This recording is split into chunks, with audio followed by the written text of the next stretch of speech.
मान्य सदस्यहरू, अब प्रश्नकर्ता मान्य श्री प्रेम सुवाललाई आफ्नो प्रश्न सोध्न अनुमति दिन्छु। प्रश्न नम्बर 5। सभामुख महोदय, मान्य ऊर्जा जलस्रोत तथा सिँचाइ मन्त्रीसँग जिज्ञासा राख्न चाहन्छु।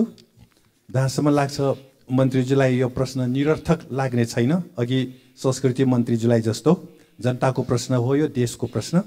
नेपालीको 20 लाख किताभन्दा बढी सेयर भएको चिनिया कम्पनी सिनो हाइड्रोले ठेक्का पाएको माथिल्लो तामाकोसीको 456 मेगावाट जलविद्युत भारतलाई सस्तोमा बेच्नुभन्दा पनि नेपालीलाई सस्तोमा बिजुली दिनु जरुरी छैन र? धन्यवाद। मान्य सदस्यहरू, अब मान्य ऊर्जा जलस्रोत तथा सिँचाइ मन्त्री श्री शक्तिबहादुर बस्नेतलाई उक्त प्रश्नको उत्तर दिन अनुमति दिन्छु। धन्यवाद। सम्मान्य सभामुख महोदय मार्फत म मान्यज्यूलाई धन्यवाद भन्न चाहन्छु। विषय सान्दर्भिक नै उठाउनु भएको छ।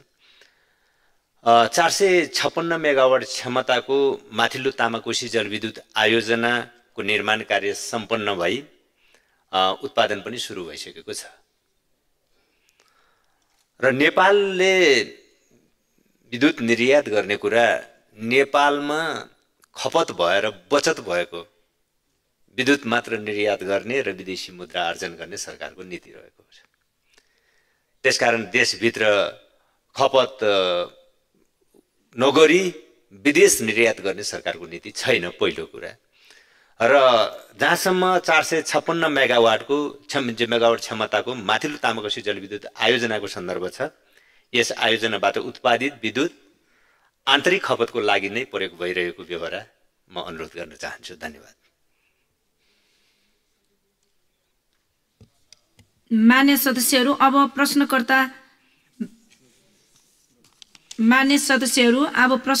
पूरक प्रश्न सोध्न चाहनु भएकोले विषय केन्द्रित भई पूरक प्रश्न सोध्न अनुमति दिन्छु।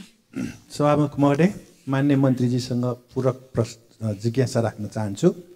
नेपालको एक विदेशी मित्र टोनी हेगनले नेपाललाई साना जलविद्युत उपयुक्त हुने सुझाव दिनुभयो, तर सरकारहरू ठुल्ठुला जलविद्युत परियोजना जस्तो कोशी, गण्डक, महाकाली, माथिल्लो कर्णाली, अरुण, पश्चिम सेती भारतलाई जिम्मा दिँदै जाने। यो त भूगर्भशास्त्रीले सुझाव दिए अनुसार पनि मिलेन। यसमा सरकारको के अध्ययन छ? साना जलविद्युत धेरै ठाउँमा बनाउनु पर्ने, ठुल्ठुलो जलविद्युत बनाउँदा धेरै खर्च पनि लाग्छ, नेपालको त्यो हित पनि हुने रहेछ, विदेशीको हित हुने रहेछ। यसबारे मन्त्रीज्यूको के छ भनाइ? धन्यवाद। माननीय मन्त्री। धन्यवाद मान्य मन्त्रीज्यू। मलाई विश्वास छ मान्य मन्त्रीज्यूले यो कुरा राम्रोसँग बुझ्नुहुन्छ। हामीले विदेशी मित्रहरू, विद्वानहरू सबैका सुझावहरू, रायहरूलाई कदर पनि गर्छौँ, लिन्छौँ। फेरि पनि निर्णय हामी नेपालको आवश्यकता के छ, नेपालको सम्भावना के छ, यो कुरालाई नै ध्यानमा राखेर निर्णय लिन्छौँ। यो विषयमा मलाई विश्वास छ मान्यज्यूले अझ धेरै राम्रोसँग बुझ्नु पनि हुन्छ।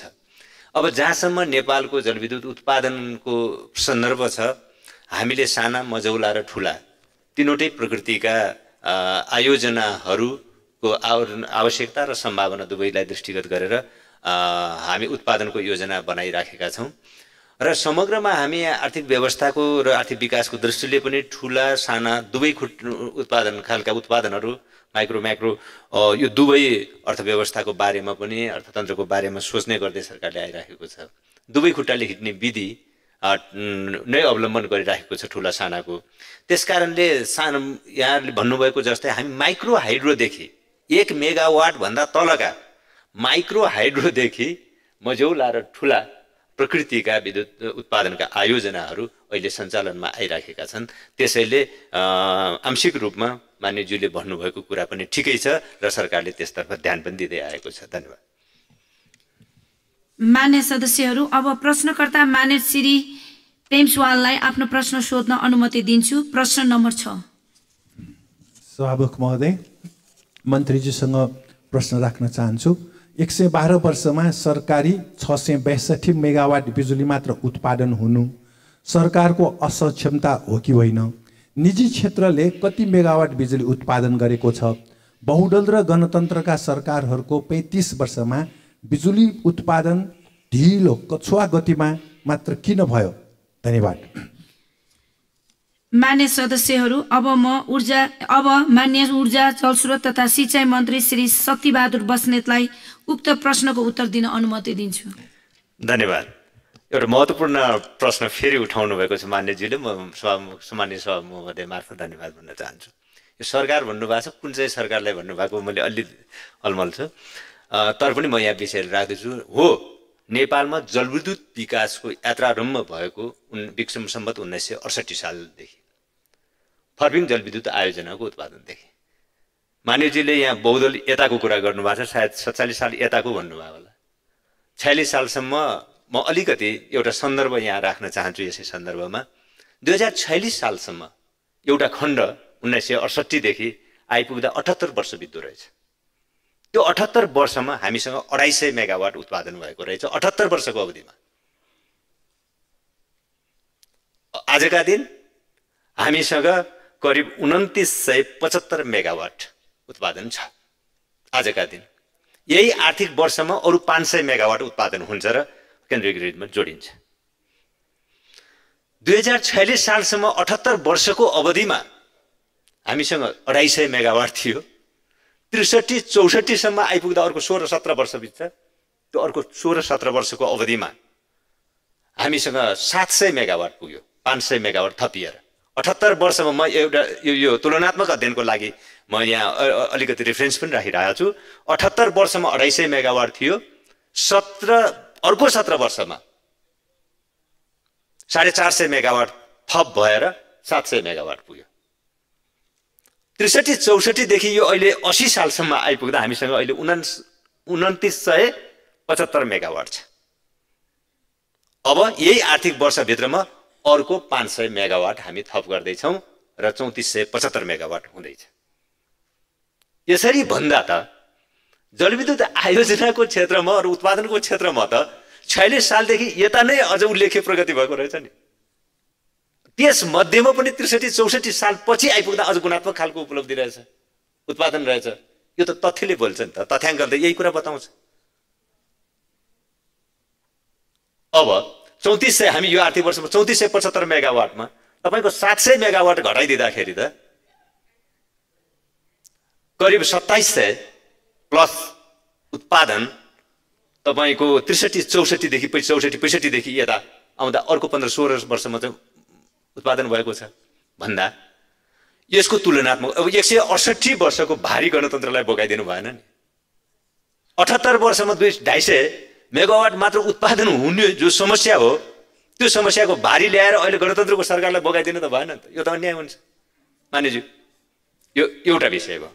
अब दोस्रो सन्दर्भ यहाँ निजी क्षेत्र र यो अहिले 2975 मध्ये हामीले उत्पादन गरिराखेको 2975 मेगावाट मध्ये आजका दिन 1736 मेगावाट निजी क्षेत्रबाट उत्पादन भइराखेको छ भने 1239 मेगावाट नेपाल सरकारले उत्पादन गरिराखेको छ। नेपाल विद्युत प्राधिकरण र प्राधिकरण अन्तर्गतका सिस्टर कम्पनीहरू छ, यो मार्फत 1239 मेगावाट विद्युत उत्पादन भएको छ। अब मैले अघि भनेको अब यो आर्थिक वर्षमा केन्द्रीय लाइनमा जोडिने अथवा उत्पादन हुने अर्को 500 मेगावाट मध्ये 255 मेगावाट सरकारी र 245 मेगावाट त्यो निजी क्षेत्रको रहनेछ। अब 500 मेगावाट जो यो आर्थिक वर्षमा थप हुने विद्युत छ। त्यसैले र अब आगामी 12 वर्ष 2035 सालसम्म पुग्दा हामीले 28700 मेगावाट उत्पादन हुने लक्ष्य निर्धारण गरेका छौँ, उत्पादन गर्ने लक्ष्य निर्धारण गरेका छौँ र त्यसमा सरकारको पनि उल्लेख्य र महत्त्वपूर्ण हिस्सा रहने हामीले हाम्रो चाहिँ योजना र कार्यक्रम छ। कतिबेला लाग्छ 112 वर्षसम्म अब 2900 अब 500 थपिँदा 3400 मात्र उत्पादन गर्ने अनि 12 वर्षमा 28000 पुर्याउन सम्भव छ? यो प्रश्न पनि यदाकदा उठ्ने गरेको पाइन्छ। म यति मात्र विनम्रतापूर्वक राख्न चाहन्छु। यो 112 वर्षमा 78 वर्ष त 250 उत्पादन गरेर बसेका थियौँ हामी। अब यो त 2700-2800 त पछिल्लो जो 12-14 वर्ष 14-15 वर्षको उपलब्धिको रूपमा मात्र जो रहेको छ। यो रेसियोमा र उत्पादन र विकासको यो अनुपातबाट हेर्दा हामीले आगामी 28 वर्षमा यो सक्छौँ भन्ने हाम्रो विश्वास छ। किनकि अहिले कन्स्ट्रक्सन लाइसेन्स लिएर निर्माणको विभिन्न चरणमा रहेका 9600 मेगावाटका विभिन्न प्रोजेक्टहरू रहेका छन्। सर्वे लाइसेन्स जारी भएको 8500 मेगावाट छ अर्को थप, र अहिले उत्पादन लाइसेन्स लिएको, कन्स्ट्रक्सन लाइसेन्स लिएको, जेनेरेसन लाइसेन्स लिएर निर्माणको विभिन्न चरणमा रहेको जो 9600 मेगावाट छ, यो समेत सबै कुरालाई दृष्टिगत गर्दाखेरि र विकासको यो जो अनुपात छ, यो अनुपातको आधारमा हेर्दा आगामी 12 वर्षमा 28700 मेगावाट हामी उत्पादन गर्छौँ। र अब त्यसमा मान्यजीले भन्नुभयो जस्तै सरकारको भूमिका र योगदान पनि महत्त्वपूर्ण रहनेछ, हाम्रो यो विश्वास छ। धन्यवाद। प्रश्नकर्ता मान्य सदस्यले पूरक प्रश्न सोध्न चाहनु भएकोले विषयमा केन्द्रित भई पूरक प्रश्न सोध्न अनुमति दिन्छु। सभामुख महोदय, मन्त्रीजीसँग पूरक प्रश्न राख्न चाहन्छु। निजीको धेरै उत्पादन भएको तथ्याङ्क प्रस्तुत गर्नुभयो। निजीको पछाडि देशभक्त पुँजी हो कि दलाल पुँजी हो, यतातिर सरकार सचेत हुनुपर्छ। त्यसकारण सरकारकै जलविद्युत बढाउन आग्रह गर्न चाहन्छु। र नेपाली जनता सरकार क्रान्तिबाट आउनुपर्ने, पुँजीवादी चुनावबाट आएकोले 2017 पुस 1 को घटना घट्यो र पछि 1 माघ 19 को पनि यस्तै घटना घट्यो भनेर बताउँछन्, र यसमा मन्त्रीजी के भन्नुहुन्छ? धन्यवाद। माननीय मन्त्री। सम्माननीय सभामुख महोदय मार्फत फेरि मान्यजीलाई पूरक प्रश्नको लागि पनि म धन्यवाद भन्न चाहन्छु। हो, अब हामी देशभित्र विभिन्न सिद्धान्त मूल्यलाई आत्मसात गर्ने मान्छेहरू रहेका छौँ, राजनीतिक पार्टीहरू पनि रहेका छौँ। व्यक्तिको हकमा जाँदाखेरि त र यो संसारमा हेर्दा धेरै सिद्धान्त विधिहरू पनि विकास भएका छन्, सिद्धान्तहरू विकास पनि भएका छन्। तर फेरि सरकारले काम गर्ने भनेको सरकारको निम्ति मूल निर्देशक सिद्धान्त भनेको संविधान नै हो। संविधानले गरेको व्यवस्था नै हो। सरकारको हरेक सरकारको लागि संविधानले व्यवस्था गरेको बमोजिम संविधानले व्यवस्था गरेका नीति निर्देशक सिद्धान्तहरू, अन्य कानुनी व्यवस्थाहरू जे छन् त्योद्वारा नै सरकार निर्देशित हुने हो। अब अहिले हाम्रो संविधानले हामीलाई गरेको मार्गदर्शन, संविधानको अहिलेको संवैधानिक व्यवस्था भनेको सरकार सार्वजनिक क्षेत्र, निजी क्षेत्र, सहकारी क्षेत्र, सामुदायिक क्षेत्रको साझेदारीमा आर्थिक विकास र समृद्धिको यात्रा तय गर्ने र समृद्धि हासिल गर्ने जो हाम्रो संवैधानिक व्यवस्था छ, त्यो संवैधानिक व्यवस्थाको मार्गदर्शनमा नै सरकारले काम गर्दछ, पहिलो कुरा। र त्यसकारणले अब यो जलविद्युतको क्षेत्र पनि त्यसको अपवाद हुने कुरा भएन, र हामीले यो संवैधानिक मार्गदर्शनभित्र रहेर नै सरकारले काम गरिराखेको छ। यसमा निजी क्षेत्रको पनि छ, सामुदायिक क्षेत्रको भूमिकाहरू पनि छ, सरकारको भूमिका पनि छ। अब जहाँसम्म निजी क्षेत्रमध्ये कुन निजी क्षेत्र हो, स्वदेशी हो कि विदेशी हो भन्ने कुरा गरिराख्नु भएको छ, त्यसमा चाहिँ दुवै क्षेत्र चाहिँ दुवैको सहभागिता रहेको छ, र सरकारले स्वदेशी निजी क्षेत्रलाई, प्रवर्धकहरूलाई अथवा उत्पादनकर्ताहरूलाई फेरि विशेष प्राथमिकतामा राखेर व्यवहार गरिराखेको छ। यो कुरामा विनम्रतापूर्वक राख्न चाहन्छु। धन्यवाद। माननीय मन्त्री आसन ग्रहण गर्न सक्नुहुन्छ।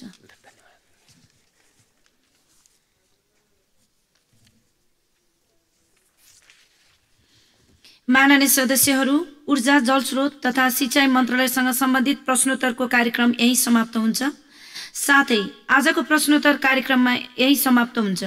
मान्य सदस्यहरू, अब प्रतिनिधि सभा नियमावली 2079 को नियम 177 बमोजिम निम्नलिखित समितिमा माननीय सदस्यहरूको नाम थप तथा हेरफेर गर्न सभाको सहमतिको लागि प्रस्ताव गर्दछु। कर्म संख्या 1, माननीय श्री वीरेन्द्र कुमार महतो, कृषि, सहकारी तथा प्राकृतिक स्रोत समितिमा। माननीय श्री अशोक कुमार राई, राज्य व्यवस्था तथा सुशासन समितिमा। मान्य श्री शरद सिंह भण्डारी, उद्योग तथा वाणिज्य र श्रम तथा उपभोक्ता हित समितिबाट सार्वजनिक लेखा समितिमा। प्रस्तावित हेरफेरलाई सहमति जनाइदिन हुन अनुरोध गर्दछु।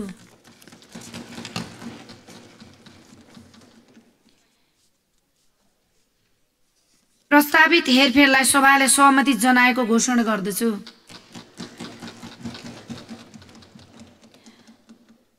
मान्य सदस्यहरू, अब मान्य उपप्रधानमन्त्री एवं परराष्ट्र मन्त्री श्री नारायण काजी श्रेष्ठलाई बिमस्टेक चार्टरको प्रावधानमाथि सदनमा छलफल गरियोस् भन्ने प्रस्ताव प्रस्तुत गर्न अनुमति दिन्छु।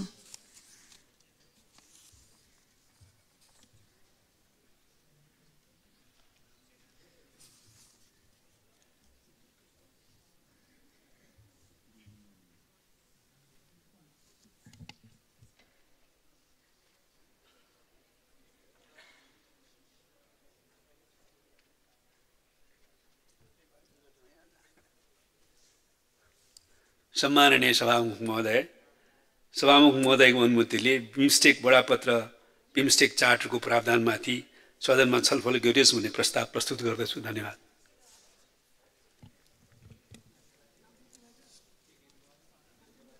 मान्य सदस्यहरू, अब म उक्त प्रस्तावलाई निर्णयार्थ प्रस्तुत गर्दछु। यो प्रस्तावको पक्षमा हुने मान्य सदस्यहरूले हुन्छ भन्नुहोला र यसको विपक्षमा हुने मान्य सदस्यहरूले हुन्न भन्नुहोला। यो प्रस्तावको पक्षमा हुने मान्य सदस्यहरूले हुन्छ भन्नुहोस्। यसको विपक्षमा हुने मान्य सदस्यहरूले हुन्न भन्नुहोस्। हुन्न भन्ने आवाज सुनिएन।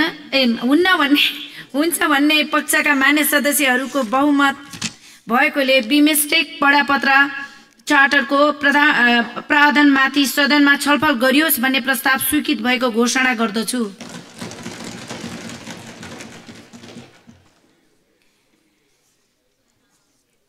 मान्य सदस्यहरू, अब बिमस्टेक बडापत्रको प्रावधानमाथिको छलफल प्रारम्भ हुन्छ। छलफलमा बोल्न चाहनुहुने मान्य सदस्यहरूले आफ्नो आफ्नो नाम सभामुखको डायससँगै बसेका कर्मचारीलाई लिखित रूपमा 5 मिनेटभित्र लिखित रूपमा उपलब्ध गराइदिनु हुन अनुरोध गर्दछु।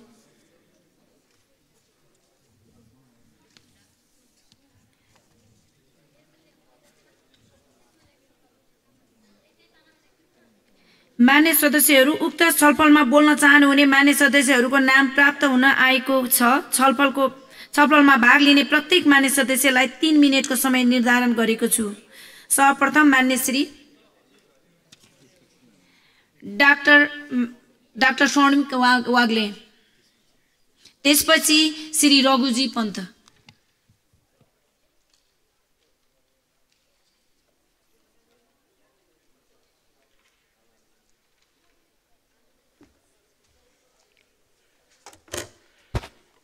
सम्मान्य सभामुख महोदय, सन् 1997 मा गठन भएको बिमस्टेकले 25 वर्ष लगायो आफ्नो एउटा चार्टर तयार गर्नको लागि। ढिलै भए पनि यो हाम्रो अनुमोदनका लागि प्रस्तुत भएको छ। यसको म स्वागत गर्न चाहन्छु।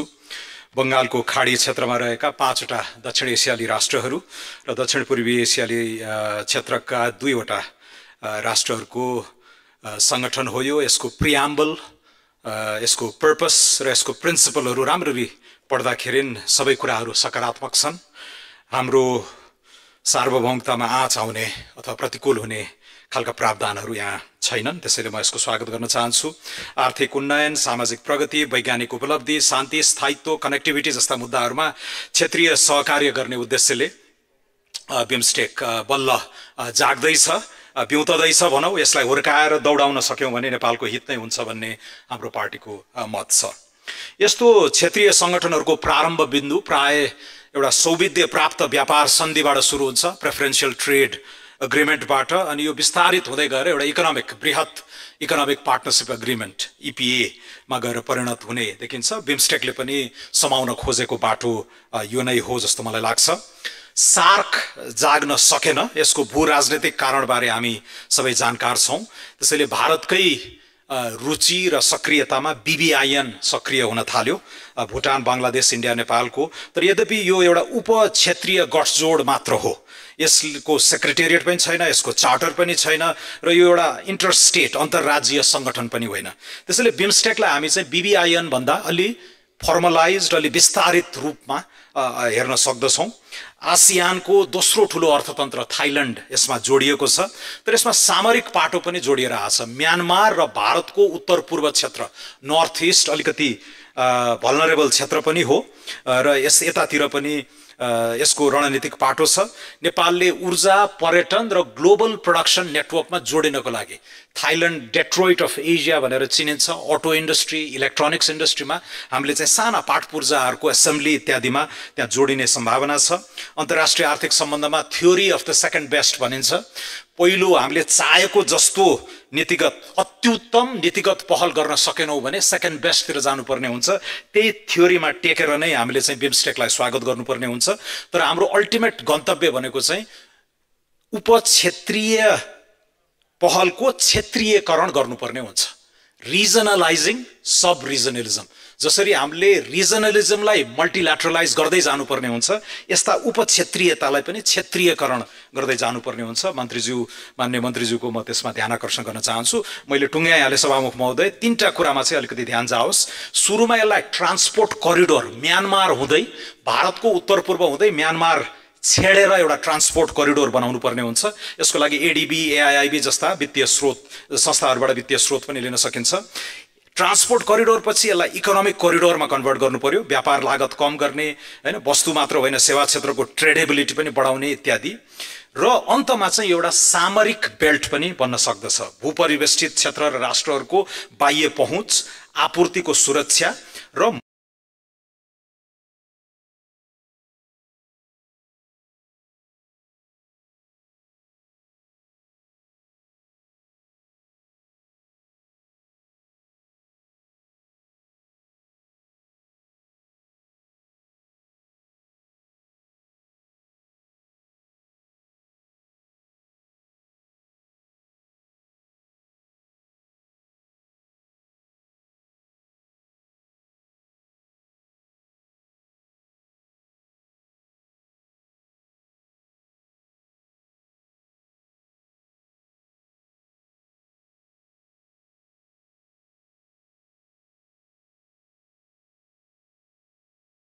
पर्दैन। तर पछाडि केमा पर्छ भन्दाखेरि त्यस्ता सङ्गठनहरूबाट फाइदा लिने कुरामा चाहिँ नेपाल पछाडि परेको छ।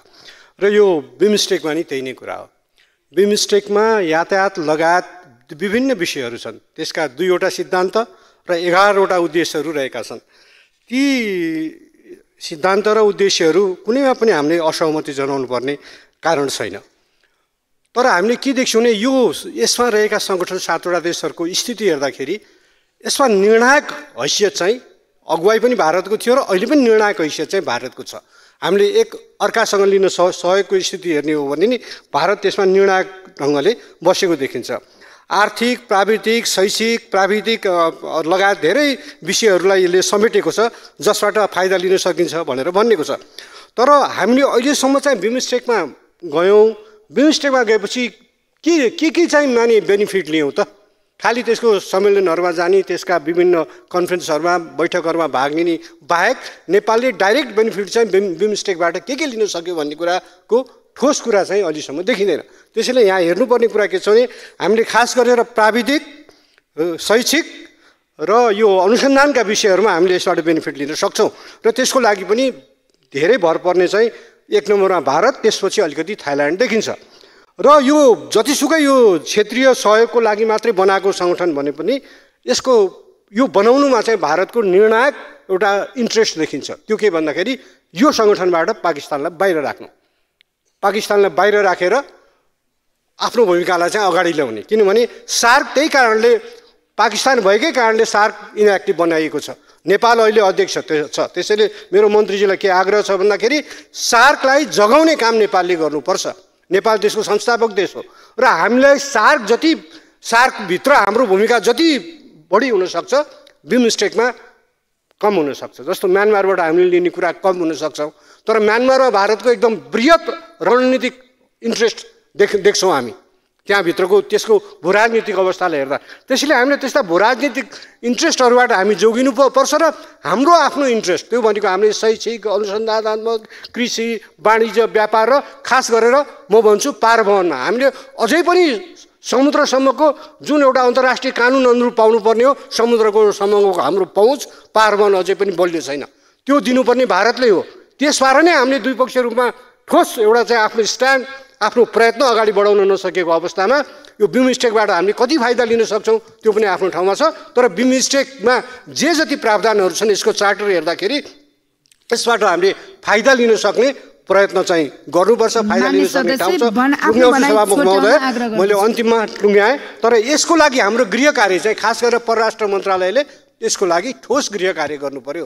सन्धिहरूमा सही गर्ने, भाग लिन जाने मात्र होइन कि त्यसबाट हामीले के बेनिफिट लिन सक्छौँ, के लिन सक्छौँ भन्ने एउटा प्लान चाहिँ हाम्रो सरकारसँग परराष्ट्र मन्त्रालयसँग हुनु पर्यो। त्यसतर्फ सरकारको ध्यान जाओस्। धन्यवाद। मान्य सदस्य मान्य श्री सीता मिजार, त्यसपछि मान्य श्री विद्या भट्टराई।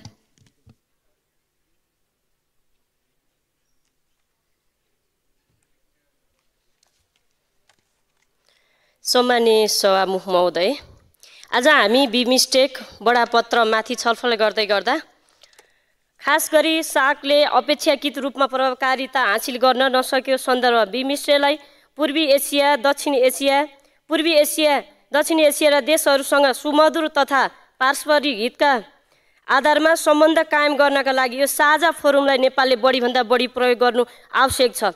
नेपाल द्रुत गतिमा आर्थिक विकास गर्न सामाजिक, प्राविधिक, शैक्षिक, व्यावसायिक अध्ययन, अनुसन्धान, रोजगारी सृजना, यातायात र सञ्चारको पूर्वाधार विस्तार, पर्यटन विकास र संस्कृतिको आदान प्रदान लगायत अन्तर्राष्ट्रिय आतंकवाद र अन्तर्राष्ट्रिय सङ्गठित अपराधको साथै प्राकृतिक प्रकोप, जलवायु परिवर्तन, सरुवा रोगहरूसँग लड्ने सहकार्य गरी बङ्गालको खाडी क्षेत्रमा शान्ति र स्थिरता कायम गर्न र एकीकृत विकासको अवधारणाको आधारमा नेपाललाई आगामी विकासका लक्ष्यहरूमा यो साझा फोरमको रूपमा अत्याधिक रूपमा प्रयोग गर्न नेपाल सक्रियता साथ अगाडि बढ्ने कुरामा यो बिमस्टेकले मार्गनिर्देशन गरेको र यस विषयमा साझा रणनीति साथै विभिन्न क्षेत्रमा आन्तरिक रणनीतिक समेत तयार गरेको र त्यसको प्रभावकारी कार्यान्वयनका लागि राजनीतिक दलहरू बीचमा समेत एकबद्धता हुनुपर्ने र नेपालको आफ्नो बटम लाइन हुनुपर्ने कुरामा म जोड दिन चाहन्छु। त्यसै गरी सम्माननीय सभामुख महोदय, पहिले नै सहमति भइसकेका सहकार्यका क्षेत्र र सदस्य राष्ट्रहरूका बीचमा सहमति हुन सक्ने क्षेत्रहरूमा विशेष सहयोग परियोजनाहरूको परिचालन र कार्यान्वयन मार्फत द्रुत आर्थिक विकासका लागि सक्षम वातावरण सिर्जना गर्ने सदस्य राष्ट्रहरूले आवधिक रूपमा सहयोग क्षेत्रहरूलाई समीक्षा गर्न सक्दछन्। त्यसकारण सम्माननीय सभामुख महोदय, समानता र साझेदारीको भावनाको संयुक्त प्रयासद्वारा बङ्गालको खाडी क्षेत्रमा आर्थिक वृद्धि र सामाजिक प्रगतिलाई गति दिने आर्थिक, सामाजिक, प्राविधिक र वैज्ञानिक क्षेत्रमा साझा हितका कार्यान्वयनमा सक्रिय पारस्परिक सहयोग प्रवर्धन गर्नुपर्छ। त्यसै गरी रोजगारी सृजना र यातायात क्षेत्रमा पूर्वाधारको विकास, सुधार लगायत जनताको जीवनस्तरमा उकास्नका लागि ठोस लाभ दिने सदस्य राष्ट्रहरूको राष्ट्रिय विकास र योजनाहरूलाई सहयोग गर्ने र पारस्परिक संयुक्त प्रयासहरूलाई अझ प्रभावकारी रूपमा सहयोग गर्ने कार्यहरूमा जोड दिनुपर्छ। धन्यवाद। जय नेपाल। नमस्कार। माननीय श्री विद्या भट्टराई, त्यसपछि माननीय श्री शोभिता गौतम।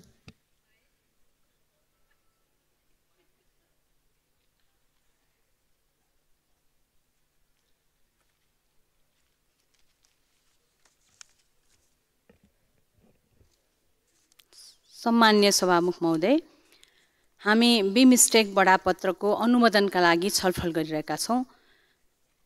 हामीलाई थाहा छ 1997 जुन 6मा बैङ्क घोषणापत्र मार्फत स्थापना भएको बिमस्टेक, जसमा नेपाल 2004मा यसको मन्त्रीस्तरीय बैठकबाट सदस्य बन्यो र आज हामी 2018मा खास गरी बिमस्टेकको चौथो शिखर सम्मेलनले बैङ्क घोषणापत्रमा आधारित रही दूरगामी दृष्टिकोण र सहयोगका प्राथमिकताहरू परिभाषित गरी यस मार्फत कानुनी तथा संस्थागत प्रारूप स्थापित गर्ने निर्णयसहित यो बडापत्र अनुमोदन गर्नुपर्ने विषयलाई स्वीकार गरेको थियो र यसैलाई आज हामी अनुमोदन गर्नका लागि यो छलफल गरिरहेका छौँ। नेपालले सन् 2020मा एकीकृत परराष्ट्र नीति निर्माण गर्यो र त्यो परराष्ट्र नीतिमा हामीले स्पष्ट रूपमा के भन्यो भन्दा बिमस्टेक र सार्क दुवैमा संलग्न रहने र राष्ट्रिय लाभ लिने भन्ने कुरालाई हामीले महत्त्व दियौँ। त्यसले गर्दा पनि यो बडापत्र हाम्रो लागि सान्दर्भिक छ भन्ने मलाई लाग्छ। अति कम विकसित तथा भूपरिवेष्टित विकासोन्मुख देशहरूको विशेष आवश्यकतालाई परिस्थिति एवं यिनीहरूको विकास प्रक्रियालाई सहयोग प्रदान गर्ने भन्ने सवाललाई यो बडापत्रले स्वीकार गरेको छ। केही चुनौतीहरू हामीसँग छन्, त्यो के हो भन्दा खास गरी दक्षिण एसिया र पूर्वी एसिया अहिले पनि हिंसा र द्वन्द्वको जोखिममा छ भन्ने कुरालाई हामीले ध्यान दिन जरुरी छ। त्यसै गरी राजनीतिक अस्थिरता र जटिलता आज पनि यो क्षेत्रको समस्या हो भन्ने कुरालाई हामीले मध्यनजर गर्नु जरुरी छ। र त्यो सँगसँगै मलाई के लाग्छ भन्दा राष्ट्रिय हित, आजको विश्व वर्ग संरचना र त्यहाँ बिमस्टेकमा रहिसके पछाडिको हामीले प्राप्त गर्ने आर्थिक कोष अनि भुटानको स्थिरता र खुसी, यी चाहिँ फेरि यो क्षेत्रको सकारात्मक अभ्यासहरू हुन्। यसलाई हामी सिकेर अवलम्बन गर्न सक्यौँ भने यो बडापत्रको अनुमोदनलाई हामीले भोलिका दिनमा हाम्रो राष्ट्रिय लाभसँग यसलाई जोड्न सक्छौँ भन्ने लाग्छ। र मैले एउटा कुरा यहाँ उठाउन चाहेँ, खास गरी मन्त्री स्तरीय बैठक, अफिसर लेभलका मिटिङहरू र बिजनेस एन्ड इकोनोमिक फोरमको एउटै अवधारणा बनिरहेको हुँदैन। एउटै आवाज बनाई हामी आर्थिक वृद्धि र सामाजिक प्रगतिलाई तीव्रता कसरी दिने भन्ने उद्देश्यतर्फ जानुपर्छ भन्ने कुरा म यहाँ राख्न चाहन्छु। र मैले एउटा कुरा यहाँ उठाउन चाहेँ, त्यो के हो भन्दा सेकेन्ड समिटले खास गरी पोलिसी थिङ्क ट्याङ्कको रूपमा सेडा जुन टियुमा छ, centre for economic development and administration, यसलाई तालिम र अनुसन्धानमा सक्रिय बनाउने भने तापनि हामीले आजसम्म सेडालाई सक्रिय बनाउन सकेका छैनौँ। यसतर्फ म सरकारको ध्यान आकर्षण गर्छु। More economic, trade connectivity, rural poverty fight र मल्टी अलाइन यसको मुख्य उद्देश्य भएको भएर यसतर्फ हामीले पूर्वाधार र मानव अधिकारमा समेत सहकार्य गर्न सकिने सम्भावना यसको रहेको छ। यसतर्फ बिमस्टेकलाई हामीले भोलिका दिनमा सक्रिय बनाउँदै यसलाई प्रवर्धन गर्दै अगाडि बढौँ भन्ने कुराको म प्रतिबद्धता व्यक्त गर्ने कुरामा सरकार प्रतिबद्ध हुन समेत अनुरोध गर्दै यसलाई अनुमोदन गरौँ भन्न चाहन्छु। धन्यवाद। मान्य श्री शोभिता गौतम, त्यसपछि माननीय श्री प्रदीप यादव।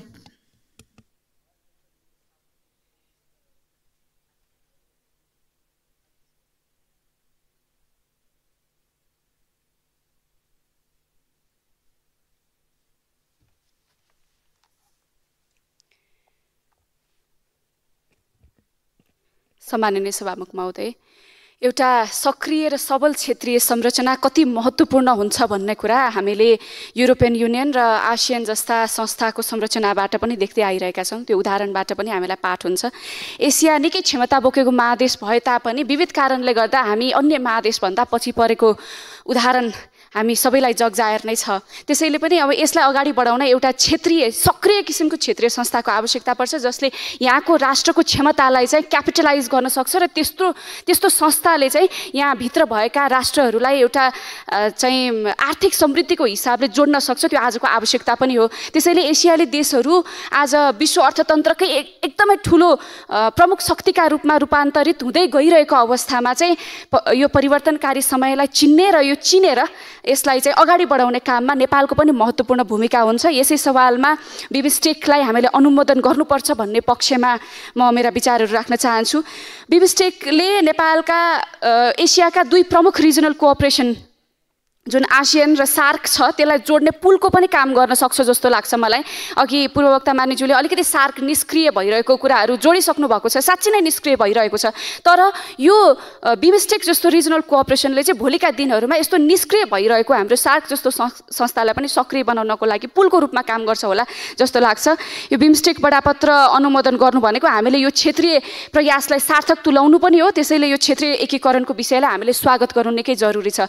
बिमस्टेकले नेपाललाई आफ्नो व्यापार, अर्थतन्त्र, लगानी र सांस्कृतिक सम्बन्ध विस्तार गर्दै सम्पूर्ण एसियासँग जोड्नको लागि महत्त्वपूर्ण पुलको रूपमा काम गर्न सक्छ। विशेष गरी यो क्रस बोर्डर इन्भेस्टमेन्ट हाम्रो लागि ठुलो एउटा अवसर हुन सक्छ।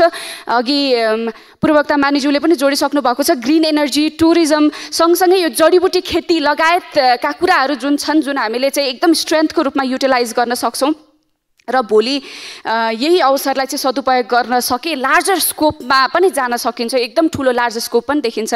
नेपाल अब भूपरिवेष्टित देश भएको कारणले गर्दाखेरि पनि सामुद्रिक चाहिँ प्रवेशको लागि हामीले भारतमा निर्भर हुनु परिरहेको छ। यो गहिरो समुद्री बन्दरगाह सेवाको यो उपलब्ध नभएको कारणले गर्दाखेरि हामीलाई उच्च शुल्क अनि कार्गोको आगमनमा ढिलाइ हुने कुराहरू पनि एकदमै छ। यो बिमस्टेकको चाहिँ फ्री ट्रेड एरिया फ्रेमवर्क अग्रिमेन्टको सफल व्यवस्थापनसँगै नेपालले भारत बाहिर पनि बिमस्टेक सदस्य राष्ट्रहरूबाट गहिरो समुद्री बन्दरगाहको प्रयोगको अवसर पनि पाउनेछ भन्ने मैले विश्वास गरेको छु। समग्रमा चाहिँ यो बिमस्टेकले विस्तारित आर्थिक सहयोग, रिजनल कनेक्टिभिटी, बजारमा पहुँच, प्राविधिक र विशेषज्ञताको आदान प्रदान र क्षमता अभिवृद्धिको प्रयास चाहिँ अभिवृद्धि गर्छ जस्तो लाग्छ मलाई।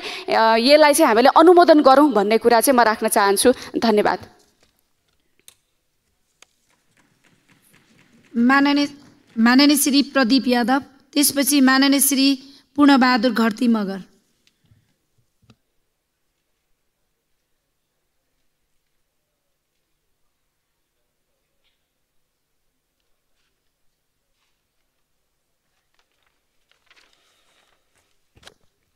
सम्मानीय सभामुख महोदय, बिमस्टेक वडापत्रको प्रधानमा छलफलमा भाग लिन उपस्थित भएका छौँ। बिमस्टेकको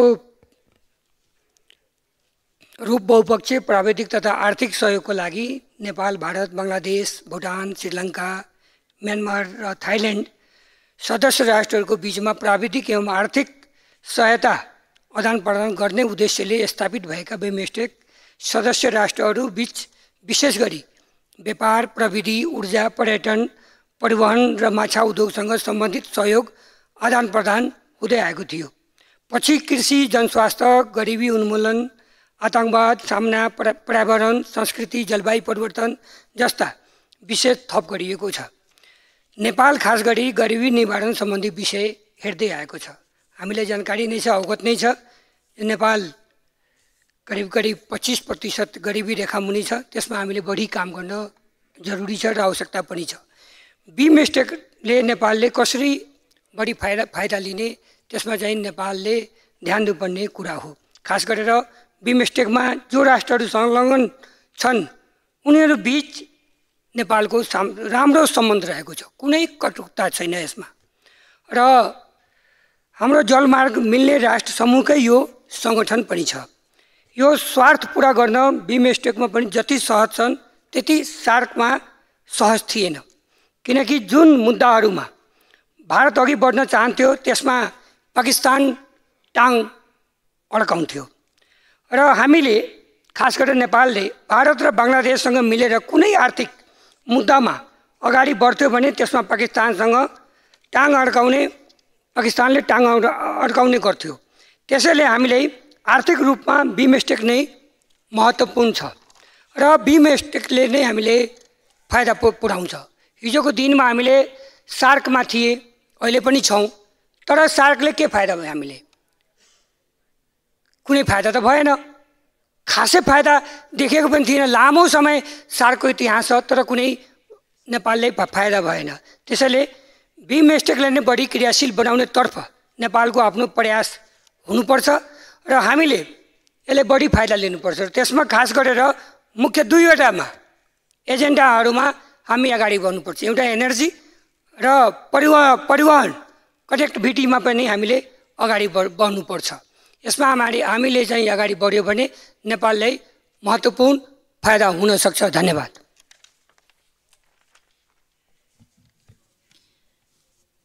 माननीय श्री पूर्णबहादुर घरती मगर, त्यसपछि माननीय श्री अब्दुल खान। सम्मानित सभामुख महोदय, दक्षिण एसिया र पूर्व एसियाका मुलुकहरूका बीच क्षेत्रीय सहयोग अभिवृद्धि गर्ने उद्देश्यका साथ सन् 1997 जुन 6मा बैङ्कक घोषणापत्र मार्फत स्थापना भएको बिमस्टेकका बारेमा आज हामी छलफल गर्दैछौँ। यसका बारेमा आफ्नो बुझाइहरू राख्ने म सम्मान्य सभामुखबाट अनुमति चाहन्छु।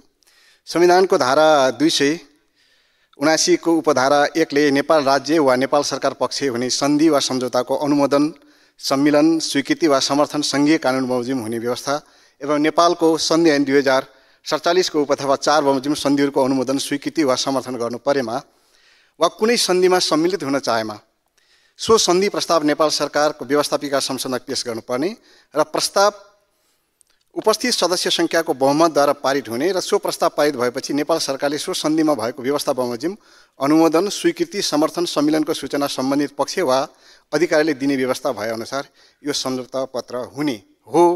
तर सम्झौता हुनु पूर्व सदनमा छलफल हुनुपर्नेमा हामी सम्झौता पत्रमा नेपाल सरकारले हस्ताक्षर गरेर सदस्य भइसकेपछि छलफल र अनुमोदनको प्रक्रियामा प्रवेश गरेका छौँ। प्रक्रियागत रूपमा अलि नमिलेको भए तापनि छिमेकी मुलुकहरूसँगको मित्रतापूर्ण सम्बन्ध र क्षेत्रीय सन्तुलन, कूटनीतिक पहल र सक्रियताको लागि यो आवश्यक छ र महत्त्वपूर्ण रहेको छ भन्ने मेरो बुझाइरहेको छ। सभामुख महोदय, 7 सदस्य राष्ट्रहरू जस्तै बङ्गलादेश, भुटान, भारत, म्यानमार, नेपाल, श्रीलङ्का र थाइल्यान्डका राष्ट्र प्रमुख तथा सरकार प्रमुखहरू सम्मिलित बिमस्टेक बन्दै गर्दा सार्क सम्मिलित राष्ट्र पाकिस्तान र अफगानिस्तान यसबाट छुटेका छन्। सार्क भारत र पाकिस्तानका विवादका कारण निस्किने भएको छ भन्ने कतिपय आलोचकहरू बिमस्टेक सार्कको काउन्टरमा भारतको सक्रियतामा भएको पनि भन्ने गरेका छन्। भन्नेले जेसुकै भन्नुहोस्, तर सन्धि सम्झौता र सम्बन्धहरू बदलिदो परिवेशसँगै परिमार्जित हुँदै नयाँ सम्बन्ध र सन्तुलनहरू बन्दै जान्छन्। हामीले हाम्रो राष्ट्र र देशवासीको लागि के गर्दा फाइदा हुन्छ यो सम्बन्धलाई स्थापित गर्दै जाने हो। बिमस्टेक बडापत्रले हामीलाई त्यो अवसर प्रदान गरेको, त्यसकारण यो सही छ भन्ने मेरो बुझाइरहेको छ। सार्वभौम समानता, भौगोलिक अखण्डता, राजनीतिक स्वतन्त्रता, आन्तरिक मामिलामा अहस्तक्षेप, अनाक्रमण, शान्तिपूर्ण सहअस्तित्व, पारस्परिक समानता र पारस्परिक लाभको पालना, सदस्य राष्ट्रहरू संलग्न रहेको द्विपक्षीय, उपक्षेत्रीय, क्षेत्रीय वा बहुपक्षीय सहयोगी परिपूरकको रूपमा कामना गर्ने बिमस्टेकका सिद्धान्तहरू हुन्। जसअनुसार आपसी सहयोगका निमित्त आयोजनाहरूको पहिचान र कार्यान्वयनको माध्यमबाट तीव्र आर्थिक विकासको लागि उपयुक्त वातावरण सिर्जना गर्ने, आर्थिक, सामाजिक, प्राविधिक र वैज्ञानिक क्षेत्रहरूमा साझा हितका मामिलाहरूमा पारस्परिक सहयोग र सक्रिय सहभागिताको प्रवर्धन गर्ने, रोजगारी सिर्जना गर्न, यातायात र सञ्चार पूर्वाधारको सुधार र विस्तार गरी राष्ट्रिय विकासको योजनालाई टेवा पुग्ने गरी साझा प्रयत्नहरू चाहिँ प्रयास गर्ने, सङ्गठित अपराध लगायत प्राकृतिक विपत्ति, जलवायु परिवर्तन र सङ्क्रामक रोगसँग जुझ्न निकट सहयोगात्मक सम्बन्ध र शान्ति र स्थायित्व कायम गर्ने र बेग्ला बेग्लै वा संयुक्त प्रयासद्वारा उपलब्धि हासिल गर्ने कार्य सिनर्जीको प्रवर्धन गर्न, बहुआयामिक आबद्धता स्थापित गर्ने र व्यापार र लगानी क्षेत्रको आर्थिक एवं सामाजिक विकासको मुख्य योगदानको साधनको रूपमा प्रवर्धन गर्ने बिमस्टेक सम्झौताका महत्त्वपूर्ण पक्ष हुन्। तसर्थ सम्मानित सभामुखज्यू, राष्ट्रको हितका लागि साझा प्रतिबद्धतालाई आत्मसात गरेकोले प्रस्तावको पक्षमा अभिमत जाहेर गर्दै नेपाल सार्क राष्ट्रहरूको अध्यक्ष राष्ट्र भएकोले यसको सक्रियता र प्रभावकारिताका लागि पनि सरकारको ध्यान आकर्षण गराउँदै म आफ्नो भनाइ टुङ्ग्याउँछु। हस्, धन्यवाद। माननीय श्री अब्दुल खान, त्यसपछि माननीय श्री गणेश पराजुली।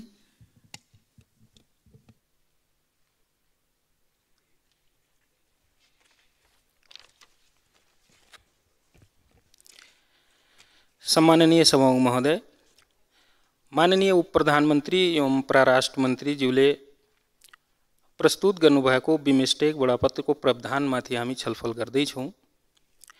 खास गरी यो बडापत्रको प्रावधान किन महत्त्वपूर्ण छ भने यो हाम्रो सार्वभौमिकतामाथि र स्वतन्त्रतामाथि कतै पनि हस्तक्षेप गरेको देखिँदैन। यसका सिद्धान्तहरू स्पष्ट रूपमा लेखिएका छन्। सार्वभौम समानता सुनिश्चित गर्न, प्रादेशिक अखण्डता प्रवर्धन गर्न, राजनीतिक स्वतन्त्रता सुनिश्चित गर्न, शान्ति सह अस्तित्व बनाइराख्न यसको प्रमुख सिद्धान्तहरू राखिएको हुनाले यो बडापत्र वास्तवमा राम्रो र सान्दर्भिक रहेको छ। खास गरी बङ्गालको खाडीसँग सीमा जोडिएका 7 देशको क्षेत्रीय समूह हो। यस क्षेत्रभित्र आर्थिक वृद्धि, सहयोग र सांस्कृतिक सम्बन्धलाई बढावा दिने लक्ष्य राखिएको छ। सन् 1997 मा बैङ्कङको घोषणा मार्फत गठन गरिएको थियो, जसमा 2004 मा नेपाल र भुटानलाई यस संस्थामा समावेश गरी यसको नाम परिवर्तन गरी बहुक्षेत्रीय प्राविधिक तथा आर्थिक सहयोगको लागि बङ्गालको खाडीको प्रयास बिमस्टेक राखियो। खास गरी यो बडापत्रमा 11 वटा भागहरू छन्, 36 वटा धाराहरू छन्, 2 वटा अनुसूचीहरू राखिएका छन् र यसका 11 वटा उद्देश्यहरू समावेश गरिएका छन्। र 5औं बिमस्टेक शिखर सम्मेलनलाई यदि हामी हेर्छौँ भने यसमा स्पष्ट रूपमा कुन देशले के गर्ने, कसरी गर्ने, कति गर्ने कुरा स्पष्ट रूपमा लेखिएको छ। जस्तै 5औं शिखर सम्मेलनमा के थियो भने 7 प्रमुख क्षेत्र र 16 वटा उपक्षेत्रहरू स्वीकृत गरिएको छ, जसमा 1 नम्बरमा व्यापार, लगानी र विकास यसको प्रमुख क्षेत्र राखियो, जसमा उपक्षेत्रको रूपमा ब्लू इकोनोमीलाई राखियो जुन बङ्गलादेशले हेऱ्यो।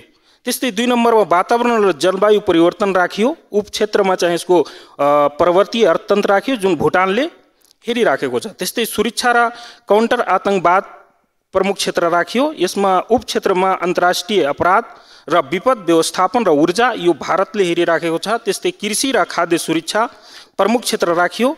यसलाई उपक्षेत्रको रूपमा कृषि, मत्स्य पालन, पशुपालन जस्ता कुरा राखियो। यो म्यानमारले हेरिरहेको छ। त्यस्तै मानिस बीचको सम्पर्क प्रमुख उद्देश्य राखियो र यसमा सांस्कृतिक, पर्यटन, जनसम्पर्क, गरिबी उन्मूलन जस्ता चिजहरू राखेर नेपालले हेरिरहेको छ।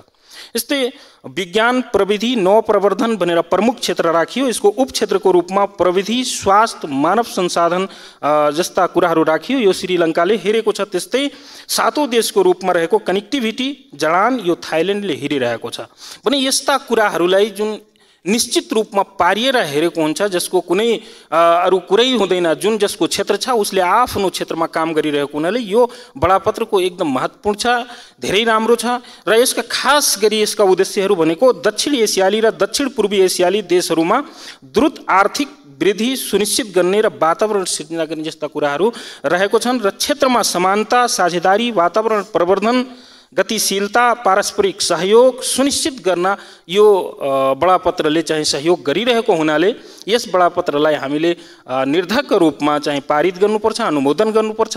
र मैले पनि यसलाई स्वीकार गर्दै यो अनुमोदन हुनुपर्छ भन्ने कुरा राख्दै म आफ्नो कुरा यहीँ समाप्त गर्छु। हस्, धन्यवाद। मान्य श्री गणेश पराजुली, त्यसपछि मान्य श्री एकनाथ ढकाल।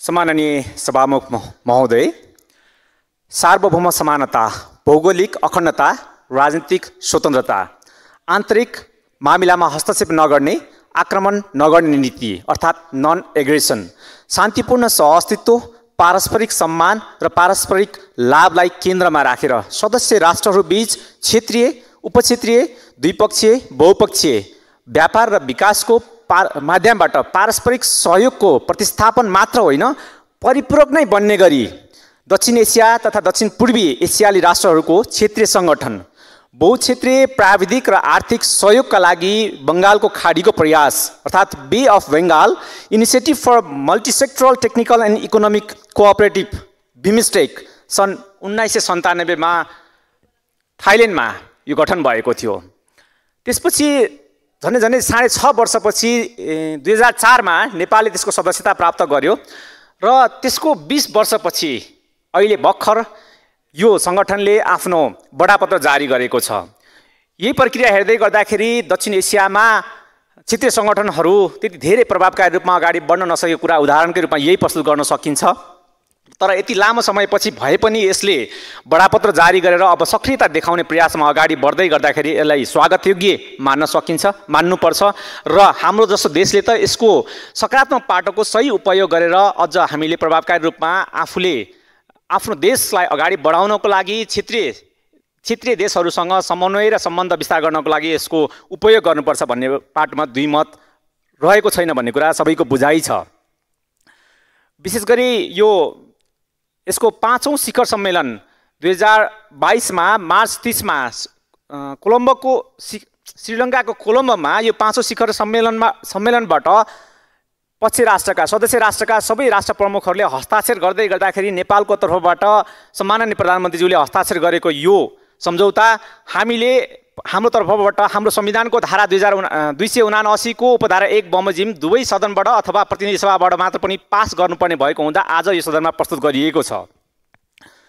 र यसरी प्रस्तुत गर्दै गर्दाखेरि हामीले यसका यी 36 वटा धाराहरूमा प्रस्तुत गरिएको यो सम्झौता पत्र, विशेष गरी बडापत्रमा कहीँ पनि कतै पनि राष्ट्रलाई क्षय हुने भन्दा पनि राष्ट्रले फाइदा लिन सक्ने अवस्था देखिएको हुँदाखेरि यो सम्झौतालाई अनुमोदन गर्नको लागि स्वागतयोग्य रहेको कुरा म यहाँलाई जानकारी गराउन चाहन्छु। विशेष गरी दक्षिण एसियामा क्षेत्रीय सङ्गठनहरू त्यति प्रभावकारी नहुँदै गर्दाखेरि संसारभरि क्षेत्रीय सङ्गठनहरू, उदाहरणको लागि युरोपियन युनियन, आसियान र इस्मोलकै कुरा गर्दै गर्दाखेरि ती संस्थाहरू निकै प्रभावकारी भएका छन्। तर बिमस्टेक र सार्क त्यति धेरै प्रभावकारी हुन सकेका छैनन् र यसका दुईटा शक्ति राष्ट्रहरू, जायन्ट शक्ति राष्ट्रहरू भारत र थाइल्यान्डले त्यति धेरै चासो नदेखाएको र पूर्वी र दक्षिण पूर्वी राष्ट्रहरूको संस्था आसियानमा द्विपक्षीय सम्झौता भइसकेको कारणले गर्दाखेरि उनले त्यति धेरै चासो नदेखाएको हुनसक्छ। तर हाम्रो जस्तो देशले यसको अधिकतम सकारात्मक पाटोलाई उपयोग गर्नको लागि हाम्रो देशको डिप्लोमेसीको सकारात्मक पाटोलाई अधिकतम उपयोग गरेर हामीले यसलाई अनुमोदन गर्दै दक्षिण एसियाका राष्ट्रहरूसँग सम्बन्ध विस्तार गर्ने र विशेष गरी कनेक्टिभिटी र व्यापार र विकासका कुराहरूमा सहकार्य गर्न सक्यौँ भने हामीले प्रशस्त फाइदा लिन सक्ने सम्भावना देखिएको हुँदाखेरि यो बडापत्रलाई अनुमोदन हुन्छ भन्ने अपेक्षा राख्दै म मेरा भनाइहरू यहीँ अन्त्य गर्छु। धन्यवाद। माननीय श्री एकनाथ ढकाल, त्यसपछि माननीय श्री माधव सापकोटा।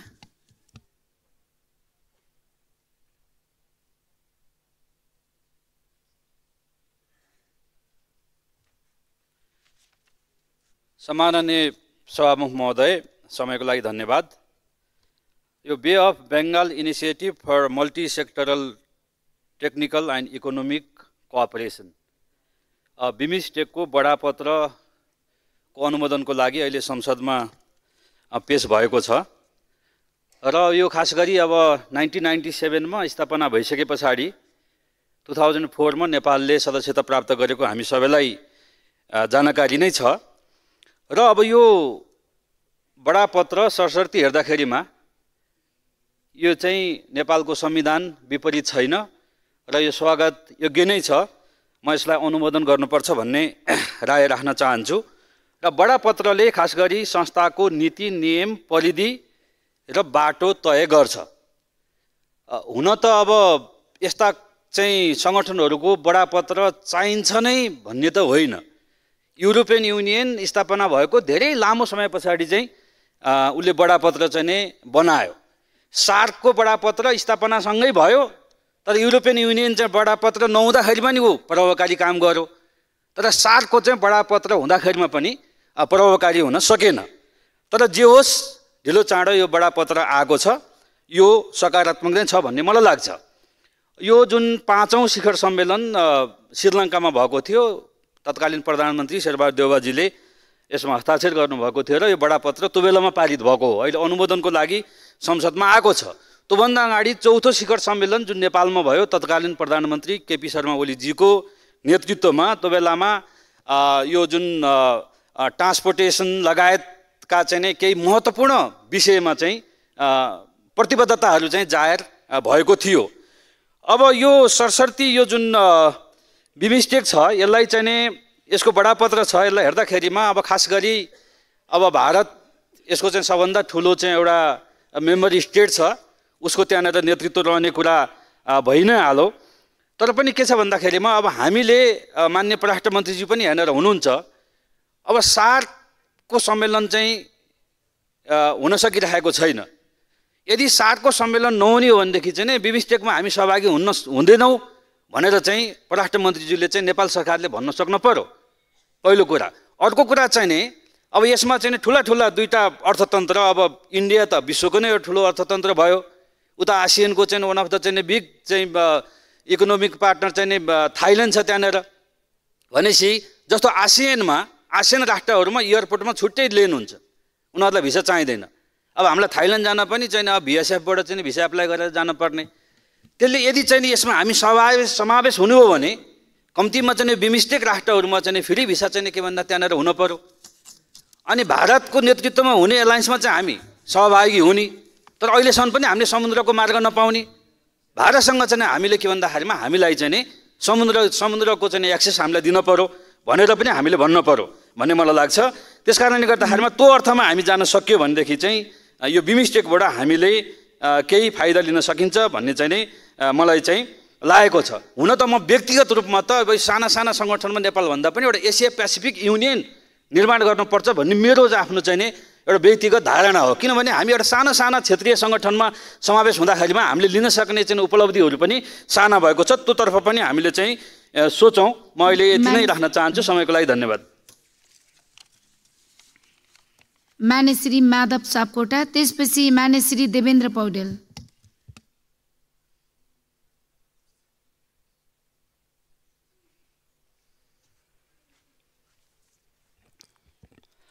सम्माननीय सभामुख महोदय, बिमस्टेक बडापत्रको प्रावधानमाथिको छलफलमा हामी सहभागी छौँ। नेपाल शीतयुद्धकालदेखि नै पञ्चशीलको सिद्धान्तका आधारमा असंलग्न परराष्ट्र नीतिलाई अवलम्बन गर्दै आएको छ। यसैलाई विकसित तुल्याएर हामीले के भन्ने गरेका छौँ भने आजको कूटनीति चाहिँ नेपालमुखी परराष्ट्र सम्बन्धका आधारमा हाम्रा गतिविधिहरू सञ्चालन, परिचालन र व्यवस्थापन हुनुपर्छ भनेर हामी भनिराखेका छौँ। पारस्परिक विकास र समृद्धिको सामूहिक सम्भावनालाई सामूहिक ढङ्गले अगाडि लैजाने उद्देश्यका साथ सुधारिएको कनेक्टिभिटी, फराकिलो बजार पहुँच, प्राविधिक र आर्थिक सहयोग, बलियो क्षेत्रीय आवाज, भूराजनीतिक सन्तुलन, विस्तारित व्यापार, लगानीका अवसरहरू, विपद व्यवस्थापन एवं जलवायु परिवर्तनको क्षेत्र, दिगो विकास लगायतका महत्त्वपूर्ण उद्देश्यहरू यसले राखेको। यसरी हेर्दा हाम्रो परराष्ट्र नीति र यसले लिएका नीतिहरूलाई तुलना गर्दाखेरि हाम्रो राष्ट्रको हित अनुकूल नै हुने देखिने हुँदा म यसको समर्थन गर्न चाहन्छु। खास गरिकन राष्ट्रका बीचको सम्बन्धलाई त यसले बलियो बनाउँदछ नै, बनाउनका निमित्त हाम्रो राष्ट्रका तर्फबाट हामीले थप प्रभावकारी र सृजनात्मक भूमिका या परिपक्व कूटनीतिका साथ अगाडि जानुपर्दछ। यसलाई हामीले प्रभावकारी ढङ्गले परिचालन गर्दा बिमस्टेकसँग संलग्न भएका राष्ट्रका पिपुल टु पिपुल कन्ट्याक्ट, जनता बीचको अनौपचारिक सम्बन्धलाई पनि यसले सुधार ल्याउँदछ र त्यसलाई सुगमता प्रदान गर्दछ, जसले फेरि पिपुल टु पिपुल कनेक्सन या कन्ट्याक्टले जनता बीचको अनौपचारिक सम्बन्धले राष्ट्रको सम्बन्धलाई या कूटनीतिक सम्बन्धलाई थप बलियो बनाउने भएको हुनाले यसलाई हामीले प्रभावकारी तरिकाले अगाडि लैजानु पर्दछ। कूटनैतिक हिसाबले हामीले यसलाई व्यवस्थापन गर्दा त हाम्रो कूटनैतिक क्षमता र हाम्रो कूटनैतिक कद अगाडि बढ्छ नै, त्यसको साथसाथै अन्तर्राष्ट्रिय फोरमहरूमा हाम्रो आवाजलाई अलि सशक्त र प्रभावकारी बनाउन समेत यसले थप सहयोग पुर्याउँछ भन्ने मेरो बुझाइ छ। गतिशील, प्रभावकारी र शान्तिपूर्ण र समृद्ध र परिणाममुखी क्षेत्रीय सङ्गठन निर्माणका निमित्त हाम्रो सरकारका तर्फबाट यसलाई प्रभावकारी फोरमका रूपमा लैजानका लागि राज्यले, सरकारले भूमिका निर्वाह गर्नुपर्दछ। क्षेत्रीय र विश्व राजनीतिक घटनाक्रम जुन ढङ्गले अगाडि आइराखेका छन्, केही चुनौतीका चाहिँ प्रश्नहरू खडा भइराखेका छन्, यस्तो स्थितिमा अझ बढी परिपक्व, सन्तुलन र सुझबुझपूर्ण कूटनीतिको हामीलाई खाँचो छ। मलाई के विश्वास र आशा छ भने एकजना सिनियर लिडर, परिपक्व नेता, अन्तर्राष्ट्रिय हिसाबले राम्रो छवि भएको उप प्रधानमन्त्री सहित परराष्ट्र मन्त्रीको भूमिकामा हुनुहुन्छ। यस हिसाबले पनि हामी यसलाई हाम्रो नेपालको अधिकतम हितमा यो फोरमलाई परिचालन गरेर अधिकतम लाभ लिन सक्छौँ भन्ने अपेक्षाका साथ म सरकारलाई शुभकामना दिँदै अहिलेलाई आफ्नो भन्नु यही अन्त्य गर्छु। धन्यवाद। लाल सलाम। माननीय श्री देवेन्द्र पौडेल, त्यसपछि माननीय श्री मनिष झा।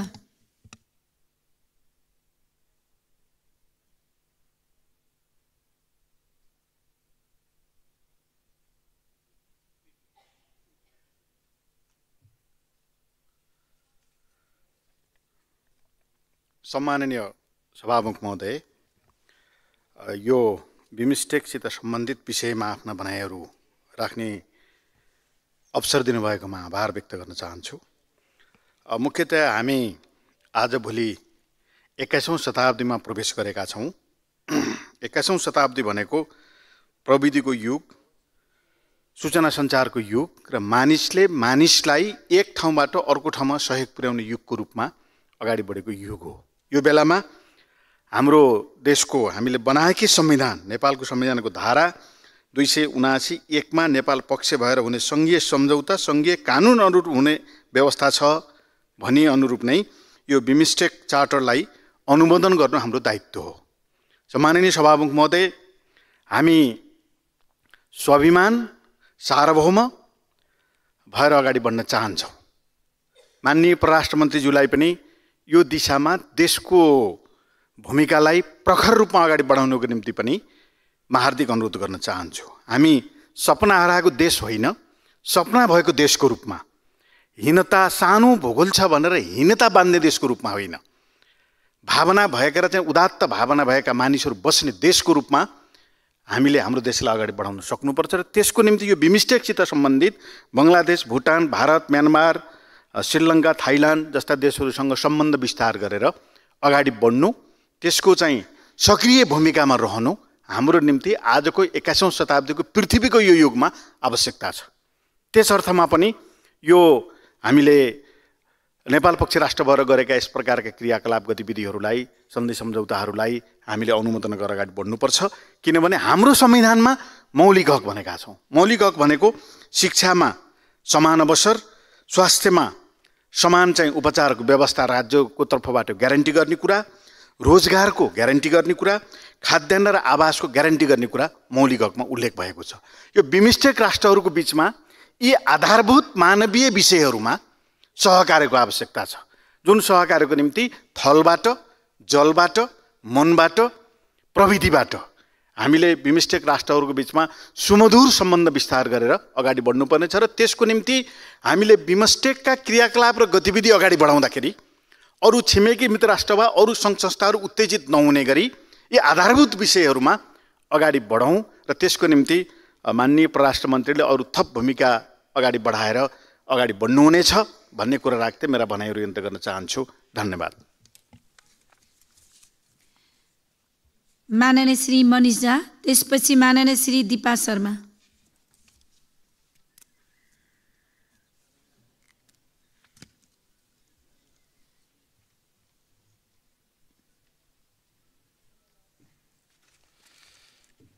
सम्मानीय सभामुख महोदय, यो सहकार्य वा रिजनल कोअपरेसनको प्र्याक्टिस 80 वर्ष अगाडि युनाइटेड नेसन, 55 वर्ष अगाडि आसियान, 40 वर्ष अगाडि सार्क र 27 वर्ष अगाडि बिमस्टेक, त्यसरी नै लगभग 31 वर्ष अगाडि युरोपियन युनियनको भयो। हामी यस्तो अरू च्याप्टरहरूमा पनि एसोसिएटेड छौँ। यसको 3 वटा पक्ष हेर्दै गर्दाखेरि सैद्धान्तिक रूपमा यसमा सहमति छ हाम्रो, यो हुनुपर्छ भन्दै गर्दाखेरि प्राविधिक तयारी र व्यावहारिक सन्तुलन चाहिँ के छ त भन्ने प्रश्न हामीले आफैलाई सोध्न आवश्यक छ। हामी सदस्य हुने र सदस्य हुँदै गर्दाखेरि त्यसको प्राविधिक तयारी के हाम्रो छ र यसमा व्यावहारिक रूपमा हामी कसरी सन्तुलित भएर अगाडि बढ्छौँ। जस्तै गरिबी निवारण, कृषि, सांस्कृतिक समन्वय, पर्यटन र यातायात, पर्यावरण र विपद व्यवस्थापन, जनस्वास्थ्य, यो सबै क्षेत्र र हाम्रो प्राथमिकतामा, नेपालको प्राथमिकतामा रहेको जनता र जनता बीचको सम्बन्ध र त्यो सम्बन्धले कसरी गरिबी निवारणमा हामीलाई सघाउ पुर्याउँछ भन्ने त्यो हाम्रो जिम्मेवारी रहेकोले गर्दा यसमा मेरो सैद्धान्तिक सहमति पश्चात प्राविधिक तयारीमा केही सुझाव छ कि हामी 5 वर्ष, 10 वर्ष र 15 वर्षमा के लक्ष्य प्राप्ति गर्छौँ त यो सम्बन्धबाट, यो कोअपरेसन र समन्वयबाट भनेर हामीले एउटा लक्ष्य तय गर्न आवश्यक छ। जस्तै हामी KPI को कुरा गर्छौँ, की पर्फर्मेन्स इन्डिकेटर्सहरू भन्छौँ। त्यसरी नै हामीले प्रमुख प्रदर्शनीय सूचकाङ्कको अभ्यास गरेर आजको 5 वर्षमा चाहिँ हामीले यो लाभ लिइसकेको हुनेछौँ, 10 वर्षमा यहाँ पुगिसकेको हुनेछौँ भनेर आसियानको प्र्याक्टिस आजभन्दा 55 वर्ष अगाडि हुँदै गर्दाखेरि उनीहरूले त्यो तय गरेको देखिन्छ र त्यसरी नै एक अर्कालाई त्यो कोअपरेसनले कसरी सघाउ पुर्याउने भनेर आज $10 ट्रिलियन को इकोनोमी आसियानले पुर्याउँदै गर्दाखेरि उसले त्यो एक अर्कालाई कोअपरेसन र आफू बीचमा KPI तय गरेर त्यहाँ पुगेको देखिन्छ। त्यसैले गर्दाखेरि म त्यसमा प्राविधिक तयारीमा केही सुझाव राख्न चाहन्छु। त्यसरी नै अहिले विशिष्ट व्यक्तिहरूको एउटा टोली बनाएर यसमा काम गर्दै गर्दाखेरि हाम्रो देशको तर्फबाट श्री दुर्गा भट्टराईज्यू सहभागी हुनुहुन्छ भनेर मैले केही सूचना पाएँ र त्यसमा हामी के तयारी गर्दैछौँ त, हामी कसरी जाँदैछौँ, हाम्रो तयारीको लागि तयारीभन्दा अगाडिको कन्सल्टेसन मिटिङहरू कोसँग गर्दैछौँ, हामीले आन्तरिक छलफल कहाँ गर्दैछौँ, कसरी जाँदैछौँ भनेर त्यो तयारीहरूमा पनि हामी राम्ररी तयार हुन आवश्यक देखिन्छ र अन्त्यमा यसको व्यावहारिक सन्तुलन कसरी गर्दैछौँ, हामी यसको सदस्य मात्र भइराखेको छौँ, यसको चार्टर र स्टियरिङ कमिटी मिटिङहरूमा मात्र सहभागी भइराखेको छौँ, यसको लागि केही इभेन्ट्सहरू अर्गनाइज गर्ने र पार्टिसिपेट हुने मात्र भइराखेको छ कि हामीले यसमा व्यावहारिक सन्तुलन पनि हेरिराखेको छौँ, त्यो पनि हामीलाई हेर्न आवश्यक छ। अन्यथा हामीले अरू आसियान, युरोपियन युनियन लगायतहरूले जसरी यस्तोबाट बेनिफिट लिएर उनीहरू एकअर्का अगाडि बढिराखेको छन्, इकोनोमी बढिराखेको छ, त्यसरी हामीले त्यो बेनिफिट लिन नसकौँला भन्ने डर भएकोले गर्दा सैद्धान्तिक सहमति छ, प्राविधिक तयारी र व्यवहारिक सन्तुलनमा केही सुझाव छ। धन्यवाद। मान्य श्री दीपा शर्मा, त्यसपछि मान्य श्री ईश्वरी घरती।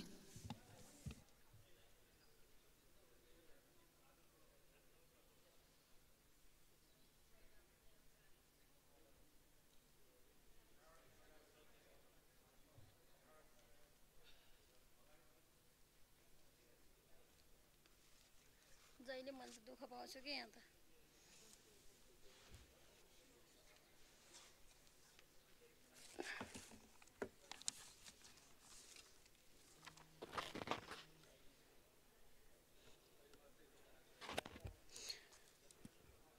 सम्माननीय सभामुख महोदय, आज हामी बिमस्टेक बडापत्रमा अनुमोदन गरियोस् भन्ने विषयमा छलफलमा छौँ। यो निकै महत्त्वपूर्ण विषय, लामो समयदेखि हाम्रो संसदमा चाहिँ छलफल हुनुपर्ने विषय आज यहाँ आएको छ। यसको स्वागत गर्न चाहन्छु। बिमस्टेक नेपालका लागि महत्त्वपूर्ण क्षेत्रीय सङ्गठन हो। नेपालको चाहना सार्क, बिमस्टेक जस्ता क्षेत्रीय सङ्गठनहरू नेपालको छवि परिवर्तन गर्न महत्त्वपूर्ण रहेका छन्।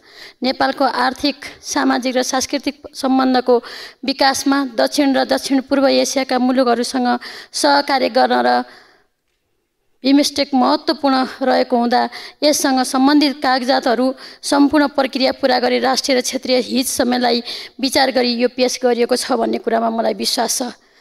नेपालले सन् 2020मा स्वीकृति एकीकृत परराष्ट्र नीति मार्फत बिमस्टेक र सार्क दुवैलाई संलग्न रही राष्ट्रिय लाभ लिने उल्लेख गरिएको छ।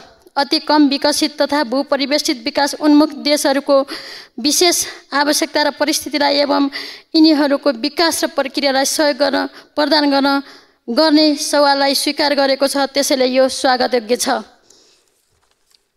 समानता र साझेदारीताको भावना अनुसार संयुक्त प्रयत्नको माध्यमबाट बङ्गालको खाडी क्षेत्रमा आर्थिक वृद्धि र सामाजिक प्रगतिलाई तीव्रता दिने यस क्षेत्रीय सङ्गठनको उद्देश्य रहेको छ।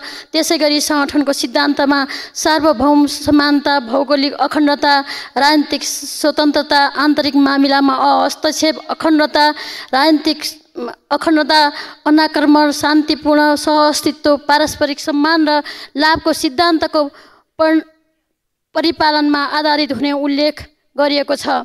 बिमस्टेक सदस्य राष्ट्रको साझा प्रयासबाट आर्थिक वृद्धि, सामाजिक प्रगति, साझा हित तथा लाभका क्षेत्रमा पारस्परिक सहयोगको प्रवर्तन, अन्तर्राष्ट्रिय आतङ्कवाद क्षेत्रमा पारस्परिक आतङ्कवाद, अन्तर्देशीय सङ्गठित अपराध लगायतका प्राकृतिक विपत्ति, जलवायु परिवर्तन र सङ्क्रमण रोगहरूसँग जुझ्न विकास सहयोगात्मक सम्बन्ध विकास गरी गरिबी उन्मूलन, रोजगारी सिर्जना, व्यापार, लगानी, यातायात, सञ्चारका पूर्वाधारका क्षेत्रमा सुधार गरी जनताको जीवनस्तरमा परिवर्तन ल्याउन अति महत्त्वपूर्ण भूमिका खेल्न सक्नेछ भन्ने विश्वास छ।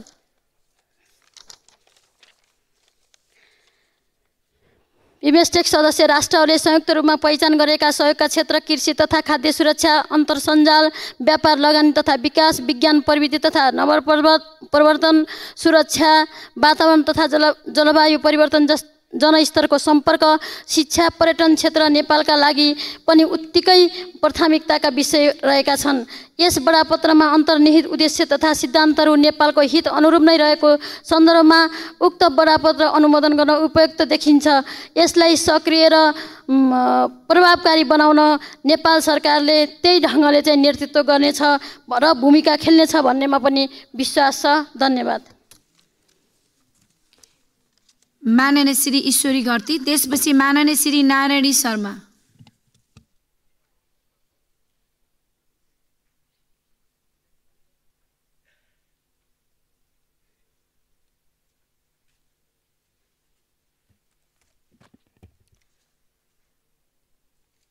सम्मान्य सभामुख महोदय, दक्षिण एसिया तथा पूर्वी एसियाका मुलुकहरूबीच क्षेत्रीय सहयोग अभिवृद्धि गर्न सन् 1997 को जुन 6मा बैङ्क घोषणा पत्र मार्फत स्थापना भएको बहुक्षेत्रीय प्राविधिक तथा आर्थिक सहयोगका लागि बङ्गालको खाडीको प्रयास बिमस्टेकको नेपाल सन् 2004 फेब्रुअरी 8मा थाइल्यान्डमा सम्पन्न 6औं मन्त्री स्तरीय बैठक मार्फत सदस्य भएको थियो।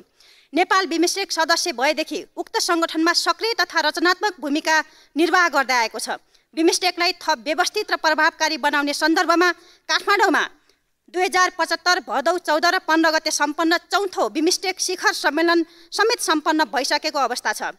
सभामुख महोदय, बिमस्टेक संस्थागत हुँदा सदस्य राष्ट्रहरूको साझा प्रयासबाट नेपालको आर्थिक वृद्धि, सामाजिक प्रगति, साझा हित तथा लाभका क्षेत्रमा पारस्परिक सहयोगको प्रवर्धन, अन्तर्राष्ट्रिय आतंकवाद, अन्तर्देशीय सङ्गठित अपराध लगायत प्राकृतिक विपत्ति, जलवायु परिवर्तन र सङ्क्रामक रोगसँग जुझ्न निकट सहयोगात्मक सम्बन्ध विकास, गरिबी उन्मूलन, रोजगारी सिर्जना, व्यापार, लगानी, यातायात, सञ्चार, पर्यटन, कृषि लगायत थुप्रै क्षेत्रमा सुधार गरी नेपाली जनताको जीवनस्तरमा परिवर्तन गर्न यसले निकै महत्त्वपूर्ण भूमिका खेल्ने देखिन्छ। त्यसको लागि नेपाल सरकार र विशेष गरी परराष्ट्र मन्त्रालयले यसमा नेतृत्वदायी भूमिका खेल्नुपर्ने जरुरी देखिन्छ। त्यति मात्र होइन सभामुख महोदय, बिमस्टेक बडापत्रले बिमस्टेकलाई संस्थागत तथा नीतिगत आधार प्रदान गर्दै बिमस्टेक क्षेत्रीय सङ्गठनका उद्देश्यहरू, सिद्धान्तहरू, कानुनी व्यक्तित्व, सदस्यता अधिकार र दायित्वहरू, अङ्गहरू लगायतका विषयमा स्पष्ट व्यवस्था समेत गरेकोले यसलाई अनुमोदन गरिनुपर्छ भन्ने धारणा राख्दै बिदा हुन्छु। धन्यवाद।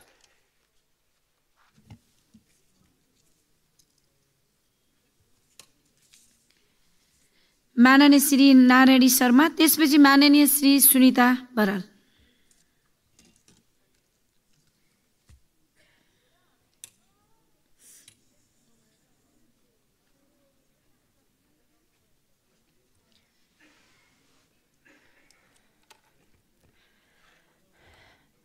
सम्माननीय सभामुख महोदय, बिमस्टेक बडापत्रको विषयमा हामी छलफल गरिराखेका छौँ र यसलाई पास गर्ने सन्दर्भमा हामी छलफलमा सहभागी छौँ।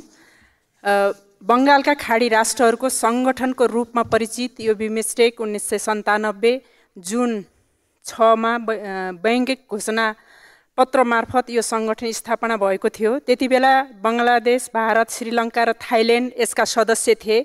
सोही वर्ष डिसेम्बर 22मा थाइल्यान्डमै आयोजित मन्त्री स्तरीय बैठकले सङ्गठनमा म्यानमारलाई सदस्यका रूपमा थप गरिएको थियो।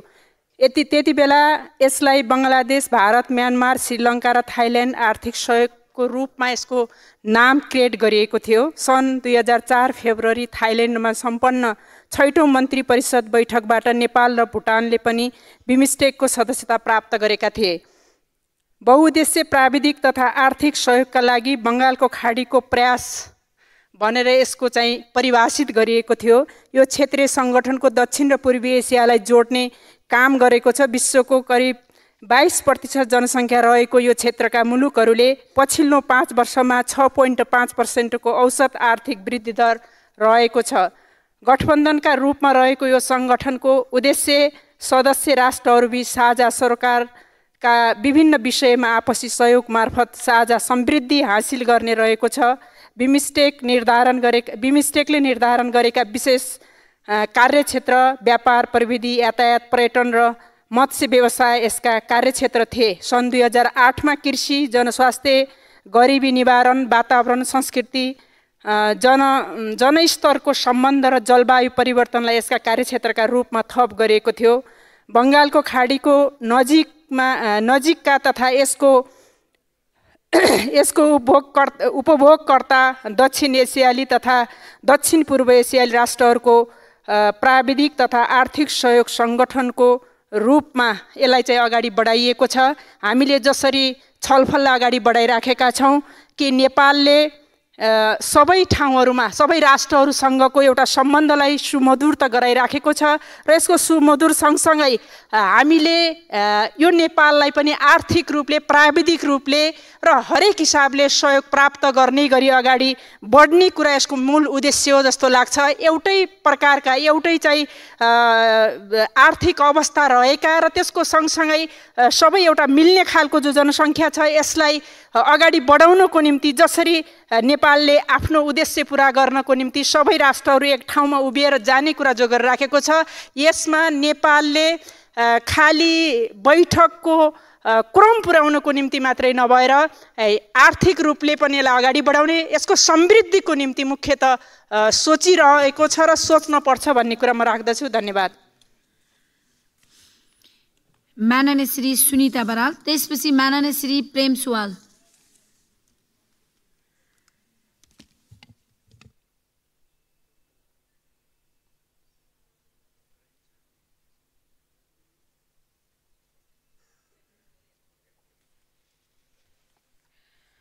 सम्माननीय सभामुख महोदय, हामी बिमस्टेक बडापत्र अनुमोदन गर्ने सन्दर्भसँग जोडिएर छलफल गरिरहेका छौँ।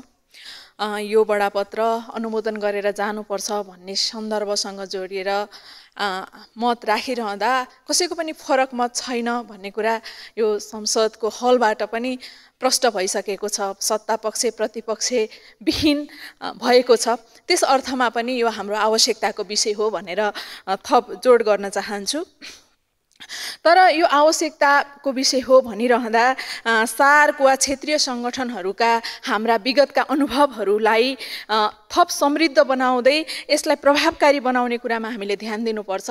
सार्कको प्रतिस्थापन या सार्कलाई बाधा गर्ने गरी हामीले अर्को कुनै पनि संस्थालाई स्थापित गर्नु हुँदैन भन्ने कुरामा विशेषतः नेपालले बिमस्टेकसँग जोडिएर पनि ध्यान दिनुपर्छ भन्ने लाग्छ।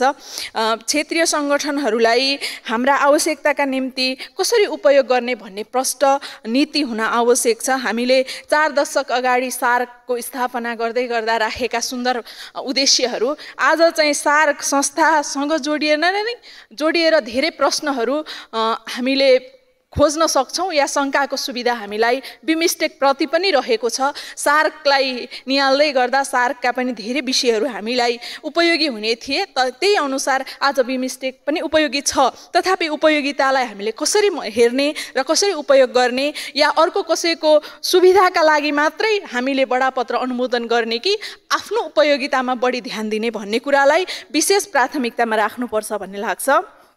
त्यस्तै यसमा रहेका देशहरूका आफ्नै छुट्टै छुट्टै क्षेत्रहरू छन् जस अन्तर्गत नेपालमा चाहिँ पिपुल टु पिपुल कन्ट्याक्ट गर्ने भन्ने कुरा यसको उद्देश्यसँग रहेको छ। यसमा हामीले कति काम गरिरहेका छौँ, अहिलेसम्म के प्रगति भएको छ र कस्तो योजना नेपालको तर्फबाट राखिएको छ भन्ने कुरा रणनीतिक रूपमा हामीले तयार बनाएका छौँ कि छैनौँ, यो विषयमा चाहिँ यो सदनलाई र सदन मार्फत सम्पूर्ण नेपाली जनतालाई थाहा हुने गरी परराष्ट्र मन्त्रीज्यूले विषय राखिदिनुहुन्छ भन्ने अपेक्षा सहित अनुरोध पनि गर्न चाहन्छु।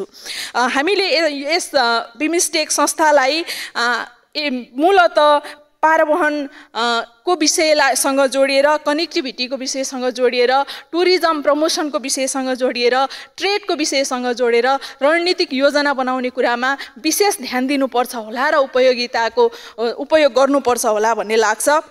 त्यस्तै गेटवे र एसियनका लागि पनि यसलाई बनाउनु पर्ने, उपयोग गर्नुपर्ने विषयप्रति नेपालको ध्यान जाओस् या त्यो योजना बनाइयोस् भन्ने कुरामा विशेष ध्यान आकर्षण गर्न चाहन्छु। र यस्ता खालका बडापत्रहरूले देशको हितलाई रणनीतिक ढङ्गले उपयोग गरेको खण्डमा चाहिँ हामीले सुविधा लिन सक्छौँ। हामी एउटा भूपरिवेष्टित देश र विकासोन्मुख देश भएका कारणले हाम्रो संविधानको कार्यान्वयन र समाजवादको यात्रामा समृद्धि नै मुख्य लक्ष्य या मुख्य क्षेत्र, मुख्य उद्देश्य राखेर अगाडि बढ्नका लागि हामीलाई सफलता मिलोस् भन्ने शुभेच्छा सहित बिदा हुन्छु। धन्यवाद। माननीय श्री प्रेम सुवाल, त्यसपछि माननीय श्री सोनु मुर्मू।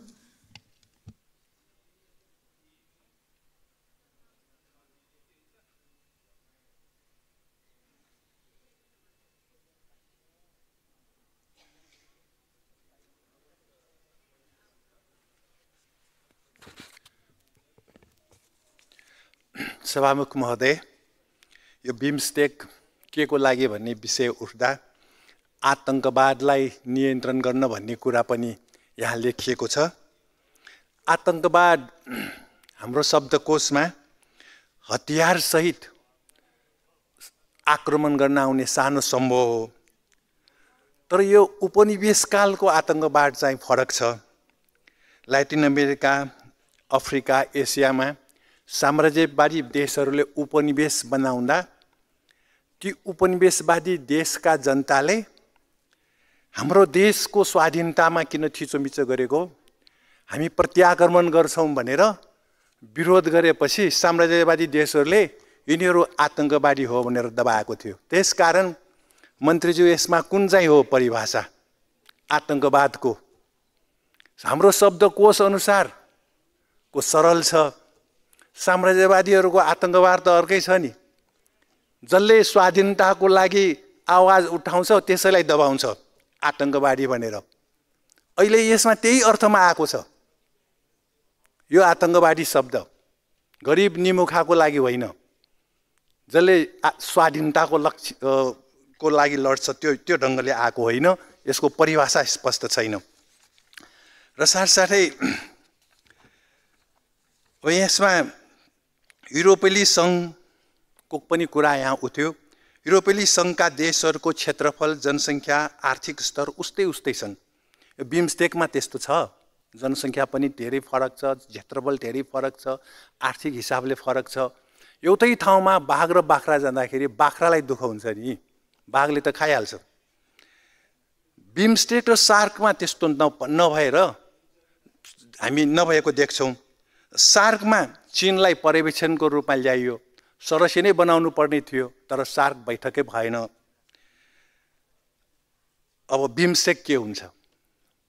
बिमस्टेकमा अब ठुलो देशको अगाडि जोडी खोजेन भने यसको बैठक हुन्छ, जोडी खोज्यो भने यसको पनि बैठक हुँदैन। कुरा उही हो। त्यसकारण बिमस्टेकमा भारतको भूमिका हामीले स्वीकार गर्यो भने यो बैठक हुन्छ, अलिकति प्रश्न उठाएपछि बैठकै हुँदैन। यो त सार्क जस्तै हो नि। यो विषय हाम्रो छलफल हुनुपर्ने हो।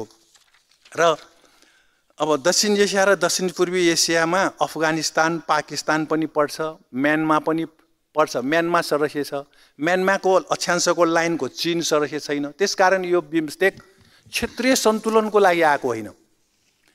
कुन कुन देश राख्ने, कुन कुन देश नराख्ने त्यो प्रायोजित ढङ्गले आएको हो।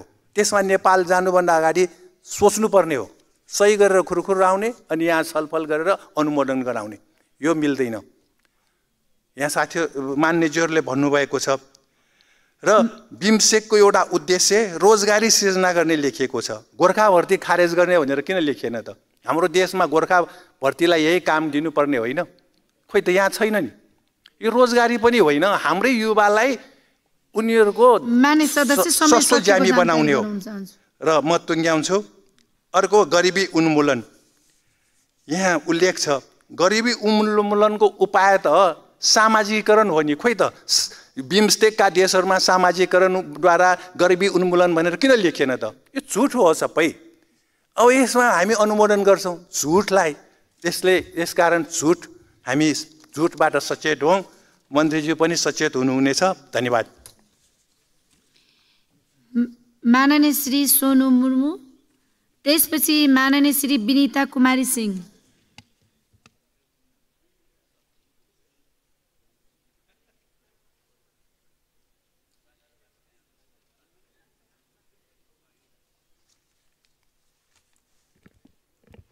सम्मानीय सभामुख महोदय, आज हामी बिमस्टेकका छलफलमा गइरहेका छौँ।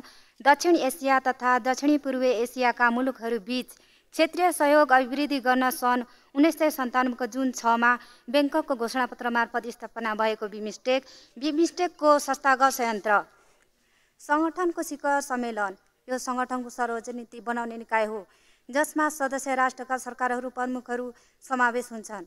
मन्त्री स्तरीय बैठक यो सङ्गठनको दोस्रो सर्वोच्च नीति बनाउने निकाय हो र यसमा सदस्य राष्ट्रहरूको विदेश मामला परराष्ट्र मन्त्रीहरू सहभागी हुन्छन्। वरिष्ठ अधिकारीहरूको बैठक। यस बैठकमा सदस्य राष्ट्रहरूका सम्बन्धित विदेश मामला परराष्ट्र मन्त्रालयका वरिष्ठ अधिकारीहरू सचिवहरू उपस्थित हुन्छन्।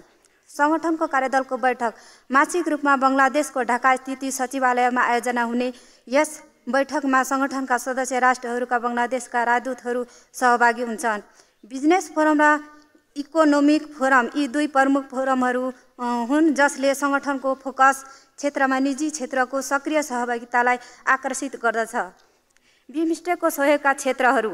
बिमस्टेकमा सहयोगका मुख्य 14वटा क्षेत्र छन् जसमा व्यापार, लगानी, व्यापार र सञ्चार, ऊर्जा, पर्यटन, प्रविधि, मत्स्यपालन, कृषि, जनस्वास्थ्य, गरिबी निवारण, काउन्टर टेररिजम र अन्तर्राष्ट्रिय अपराध, वातावरण, विपद व्यवस्थापन, जनता सम्पर्क, सांस्कृतिक सहयोग र जलवायु समावेश छन्।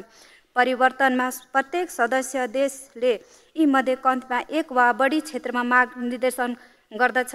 आतंकवाद विरोधी, दूरसञ्चार, यातायात र अन्तर्देशीय अपराधका क्षेत्रहरूमा भारतले प्रकाश बोकेको छ। बिदा हुन्छु, धन्यवाद।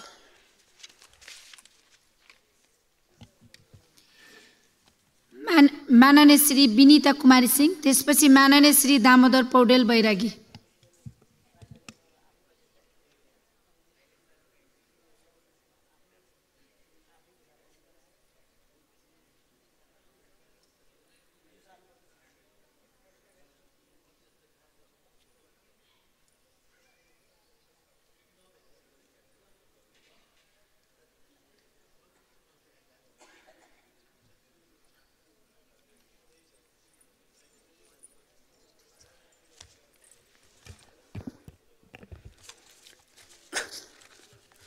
सम्मानीय सभामुख महोदय,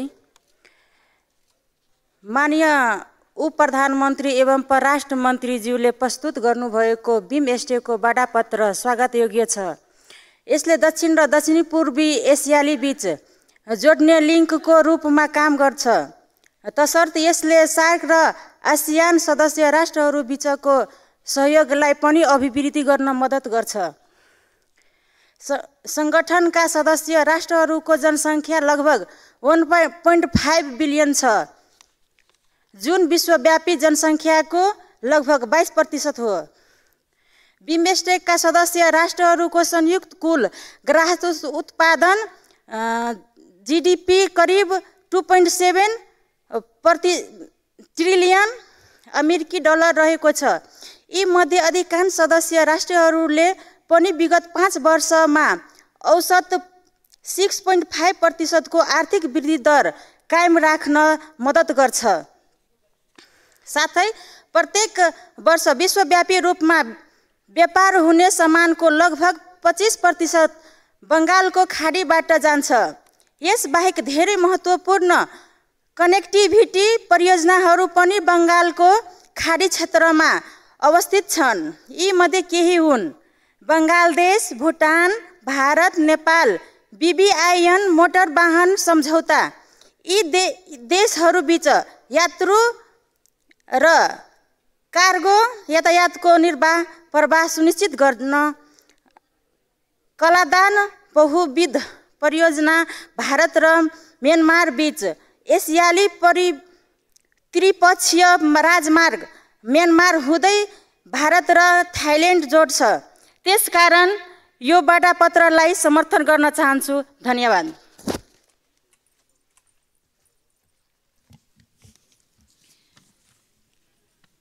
माननीय श्री दामोदर पौडेल बैरागी।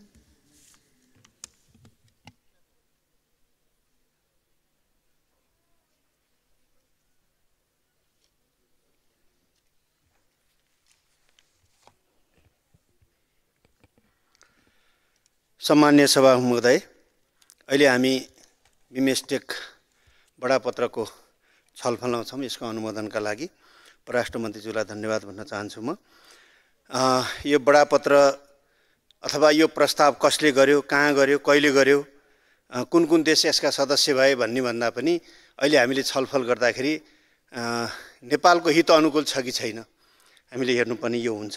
यसको उद्देश्य हेर्दाखेरि बङ्गाल खाडीको क्षेत्रबाट गरिबी निवारण गर्ने एउटा उद्देश्य राखेको देखिन्छ र हामीले राखेका दिगो विकास लक्ष्य प्राप्त गर्नका लागि यसले हामीलाई सहयोग गर्ने देखिन्छ र यसले हामीलाई अर्को पनि हामी भूपरिवेष्टित मुलुक भएको हुनाले यो पारवान सन्धिलाई पनि हामीले कार्यान्वयन गर्न सक्ने गरी हामीले काम गर्न सक्ने यसका चाहिँ प्रावधानहरूमा देखिन्छ।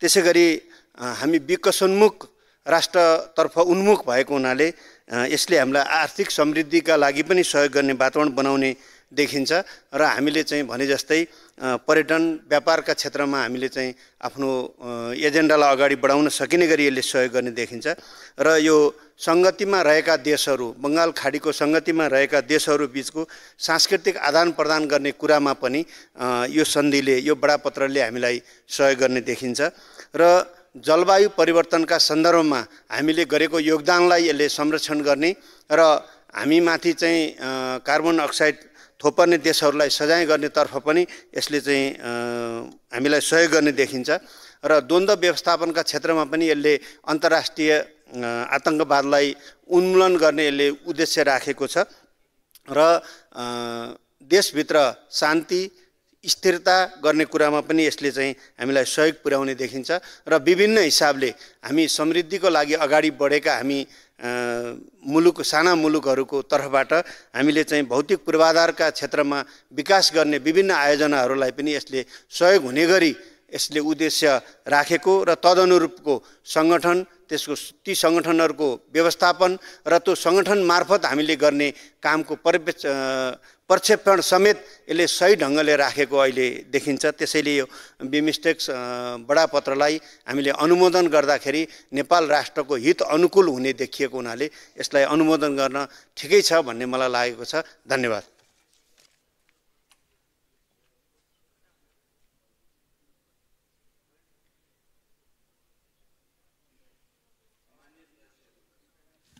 माननीय सदस्यहरू,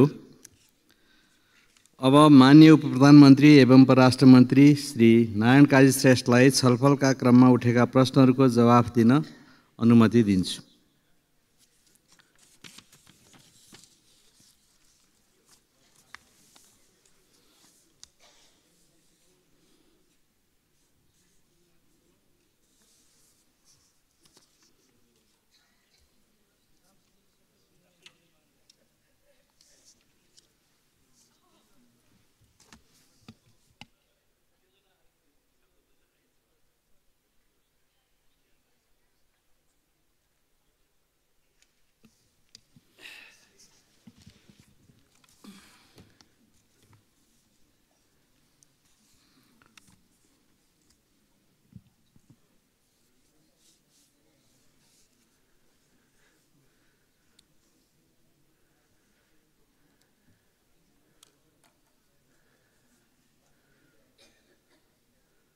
सम्माननीय सभामुख महोदय, बिमस्टेक घोषणापत्रको लाई अनुमोदन गर्ने सन्दर्भमा यसका प्रावधानहरू माथिको छलफलका क्रममा मान्य सदस्यहरूले जुन विचार व्यक्त गर्नुभएको छ त्यसको निम्ति म सबै मान्य सदस्यहरूलाई हार्दिक धन्यवाद दिन चाहन्छु। मान्य सदस्यहरूले सरकार र संसद यो विषयमा एकै ठाउँमा छ भन्ने अन्तर्दृष्टिका साथ आफ्नो विचारहरू यस सम्बन्धमा राख्नु भएको छ र मैले मान्य सदस्यहरू नै बोल्नु भएका कुराहरूले नै मैले बोल्ने कुरा पहिले नै यहाँ स्पष्ट हुने गरी आइसकेको मैले अनुभूति गरेको छु। बिमस्टेकको आवश्यकताका बारेमा र बिमस्टेक चार्टरको अनुमोदनको औचित्यताका बारेमा मान्य सदस्यहरूले नै आफ्नो कुरा प्रष्टसँग राख्नु भएको छ, जुन विषयसँग सरकार सहमत छ। त्यसैले मैले धेरै अब बोलिरहनु पर्ने जस्तो आवश्यकता महसुस हुँदैन। हामीले बहुपक्षीय र क्षेत्रीय सङ्गठनहरूमा आफ्नो सहभागिता जनाउँदै त्यसमा सकारात्मक भूमिका आफ्नो तर्फबाट खेल्ने प्रयत्न गर्दै आइराखेका छौँ। संयुक्त राष्ट्रसङ्घ जस्ता बहुपक्षीय विश्व संस्थामा हाम्रो सहभागिता रहँदै आएको छ। त्यसमा सक्रिय भूमिका खेल्ने प्रयत्न भइराखेको छ र त्यस्तै क्षेत्रीय सङ्गठनहरूलाई पनि हामीले आफ्नो सहभागिता सहित प्रभावकारी बनाउने दिशातिर प्रयत्न गरिराखेका छौँ। विश्वमा राष्ट्रहरूको सार्वभौमिक समानता बाहेक अरू विषयमा समानता खोज्यौँ भने पाइँदैन। त्यसकारणले त्यस्तो अवस्थामा बहुपक्षीय वा क्षेत्रीय सङ्गठनको औचित्य हुँदैन भनेर भन्न मिल्दैन। त्यसो गर्दाखेरि संयुक्त राष्ट्रसङ्घको नै औचित्य हुँदैन भन्नुपर्ने हुन्छ। केही हजार लाख जनसङ्ख्या भएकोदेखि अर्बौं जनसङ्ख्या भएका मुलुकहरू, शक्तिशालीदेखि आर्थिक रूपमा समुन्नतदेखि कमजोर मुलुकहरू समेत हामी त्यहाँ छौँ र त्यस्तो बहुपक्षीय विश्व संस्थाको आवश्यकता छ भन्ने हामी ठान्छौँ। निश्चित रूपमा यस प्रकारको बहुपक्षीय विश्व संस्थाका अतिरिक्त अन्य प्रकारका सङ्गठनहरूमा, क्षेत्रीय सङ्गठन वा उपक्षेत्रीय सङ्गठनहरूमा हाम्रो सहभागिता वा कुनै पनि राष्ट्रको सहभागिता हुने कि नहुने भन्ने कुरा त्यसमा उसले आफ्नो हित देख्छ कि देख्दैन भन्ने कुरामा निर्धारित हुन्छ।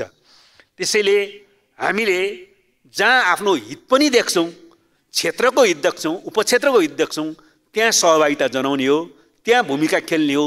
त्यही दृष्टिकोणले हामी अगाडि बढ्ने क्रममा सार्क र हामी यो बिम्स्टेकमा पनि छौँ, त्यसो त BBIमा पनि हामी छौँ। अहिले सार्कका सन्दर्भमा हामीले सबैले देखेका छौँ, यहाँ पनि आवाज उठेको छ कि सार्कलाई सक्रिय बनाउन सकिएको स्थिति छैन। हामी अहिले सार्कको अध्यक्ष छौँ।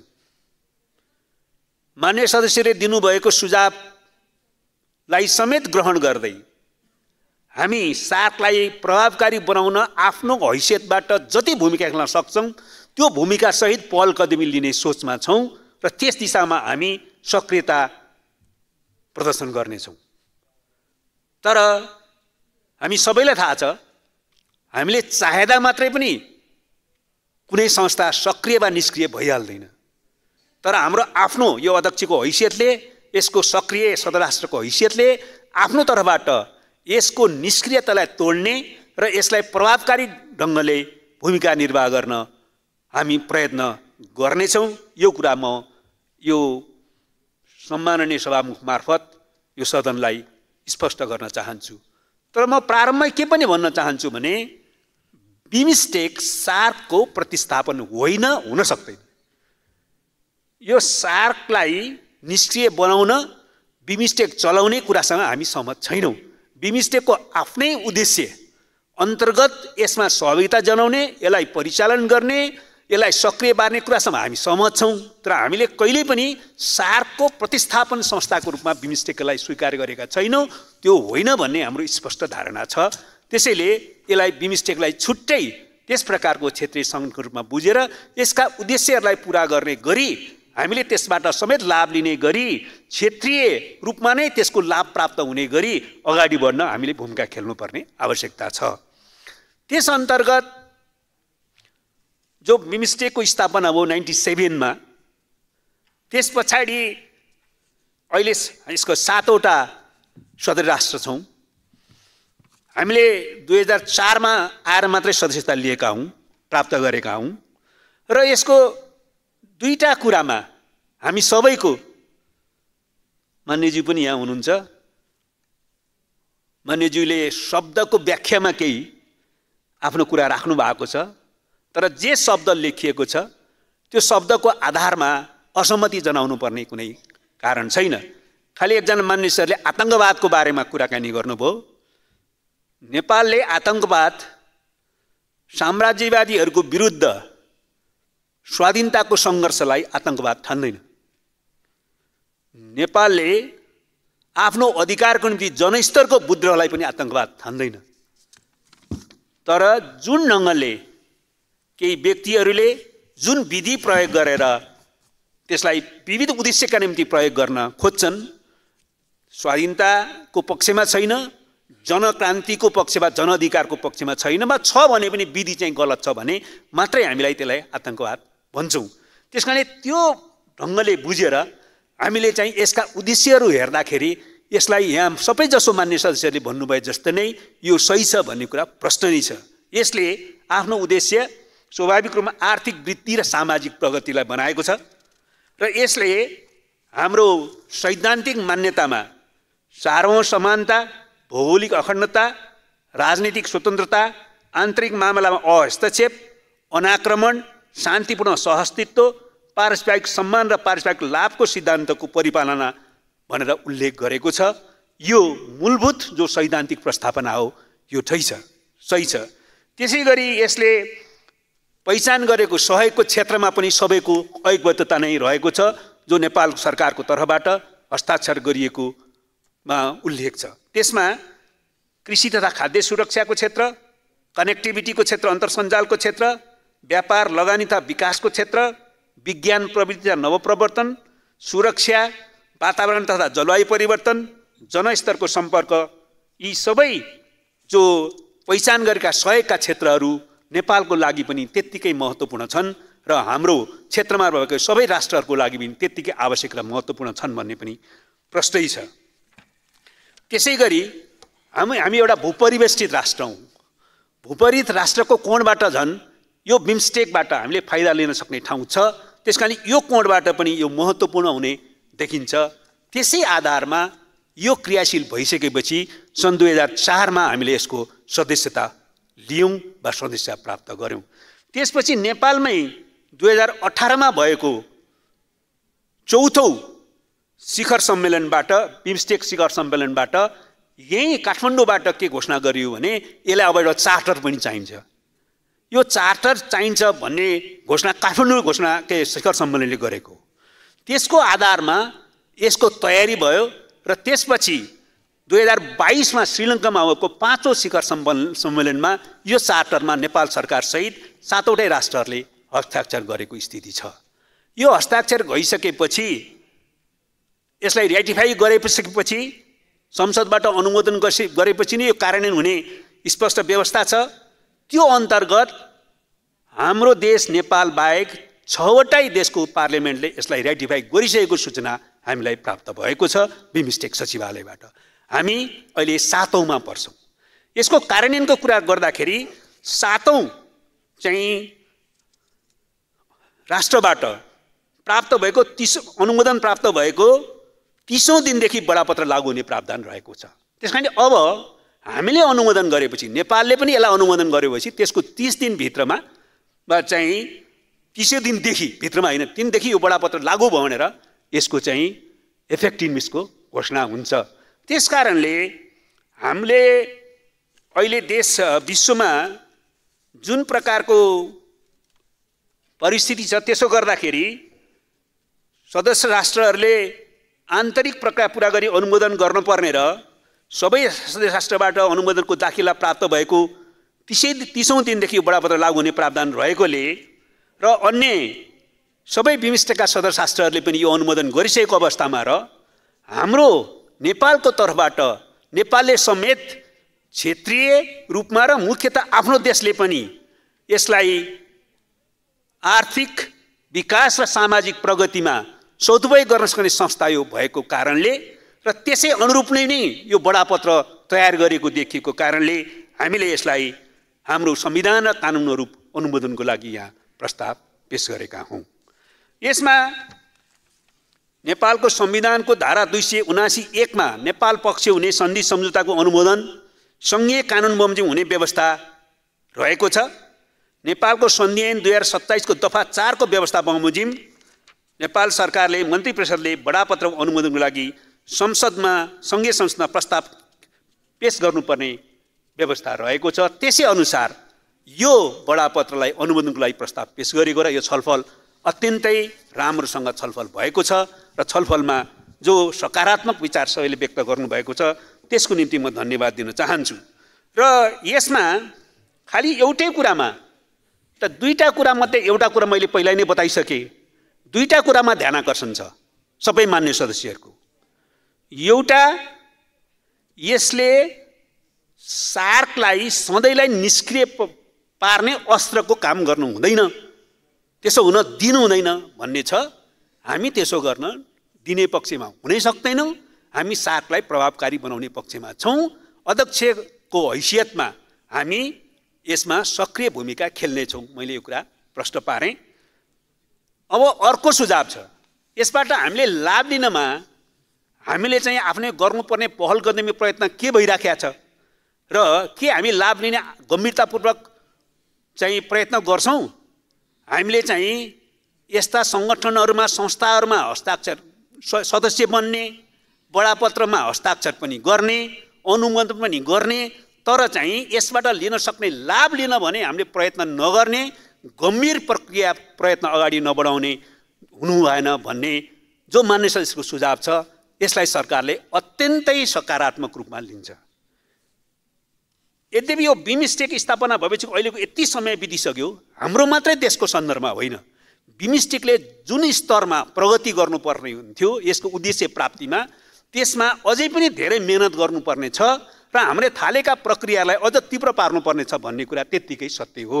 हाम्रो ठोस आफ्नो लाभका हकमा पनि त्यही कुरा सत्य हुन्छ। अहिले भर्खरै मात्रै पनि हामीले एउटा बिमस्टेकमा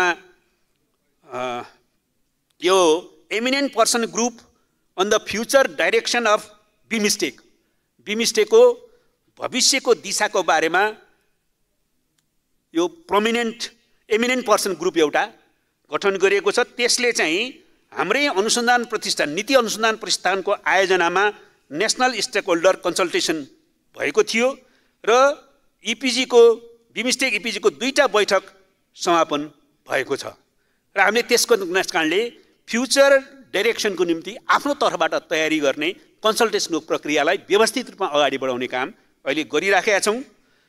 हामीले 80 पुसमा मात्रै पनि त्यो कन्सल्टेसन गरिएको थियो। अहिले 7वटा जो विभिन्न ढङ्गका त्यो विभिन्न कन्ट्रीले एउटा कन्ट्रीले लिड गर्ने गरी 7वटा अघि भएका क्षेत्रहरूमा 100को क्षेत्रहरूमा कार्यक्रम तयारीको प्रक्रिया अगाडि बढेको छ। त्यो अझै पनि हामीले राम्रोसँग सबै देशले नै त्यति राम्रोसँग गरिसकेको छ भन्न सकिँदैन। त्यसलाई सामूहिक रूपमा अझै घचघच्याएर त्यो प्रक्रियालाई अगाडि बढाउनु पर्ने छ। हामीले free trade area framework agreement चाहिँ 2004 मा साइन गरिसकेको छ। त्यसपछि फ्री ट्रेड एग्रिमेन्ट भर्खरै सम्झौता भएको छ। त्यसपछि ट्रान्सपोर्ट यो यातायात कनेक्टिभिटीको मास्टर प्लानको ड्राफ्ट फाइनलाइज भएको छ। अनि कनेक्टिभिटी प्रोजेक्ट्सहरू हामीले प्रस्तावित गरेका छौँ। Buddhist circuit, eco tourism circuit लगायतको सर्किटहरूको अगाडि बढेको छ। यसले पर्यटनलाई निश्चित रूपमा प्रवर्धन गर्नेछ। नेपालले जुन जनताबीचको सम्पर्कको चाहिँ लिड ग्रुपको नेतृत्व गरिरहेको छ, त्यो सेक्टरको नेतृत्व गरेको छ। त्यसमा हामीले स्वाभाविक रूपमा संस्कृति, पर्यटन, कृषि लगायत यो जनताको बिचको सम्बन्धका सम्पूर्ण आयामहरूको बारेमा छलफल गर्ने र निष्कर्ष निकाल्ने प्रक्रिया अगाडि बढाइराखेका छौँ। त्यसैले यो सबैको सन्दर्भमा हामीले सकारात्मक ढङ्गले काम अगाडि बढाउन अझै मेहनत गर्नुपर्ने देखिन्छ।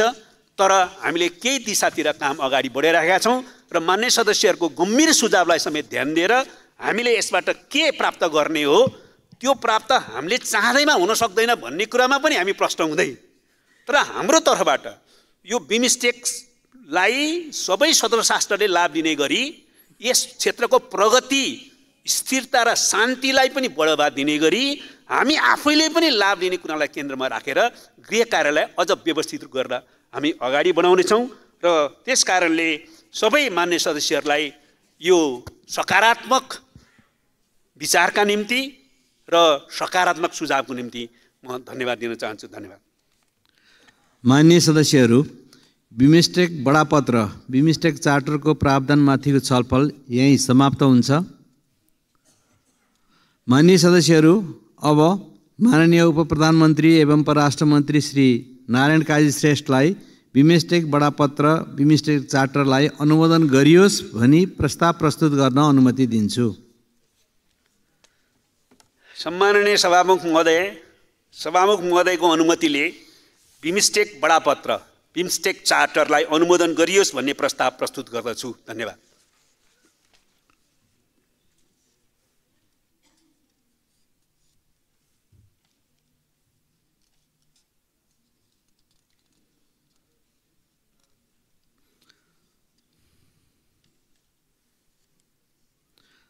माननीय सदस्यहरू, अब यो प्रस्तावलाई निर्णयार्थ प्रस्तुत गर्दछु। यो प्रस्तावको पक्षमा हुने मान्य सदस्यहरूले हुन्छ भन्नुहोला र यसको विपक्षमा हुने मान्य सदस्यहरूले हुन्न भन्नुहोला। यो प्रस्तावको पक्षमा हुने मान्य सदस्यहरूले हुन्छ भन्नुहोस्। यसको विपक्षमा हुने मान्य सदस्यहरूले हुन्न भन्नुहोस्। हुन्छ भन्ने पक्षका मान्य सदस्यहरूको बहुमत भएकोले बिमस्टेक बडापत्र बिमस्टेक चार्टरलाई अनुमोदन गरियोस् भन्ने प्रस्ताव पारित भएको घोषणा गर्दछु।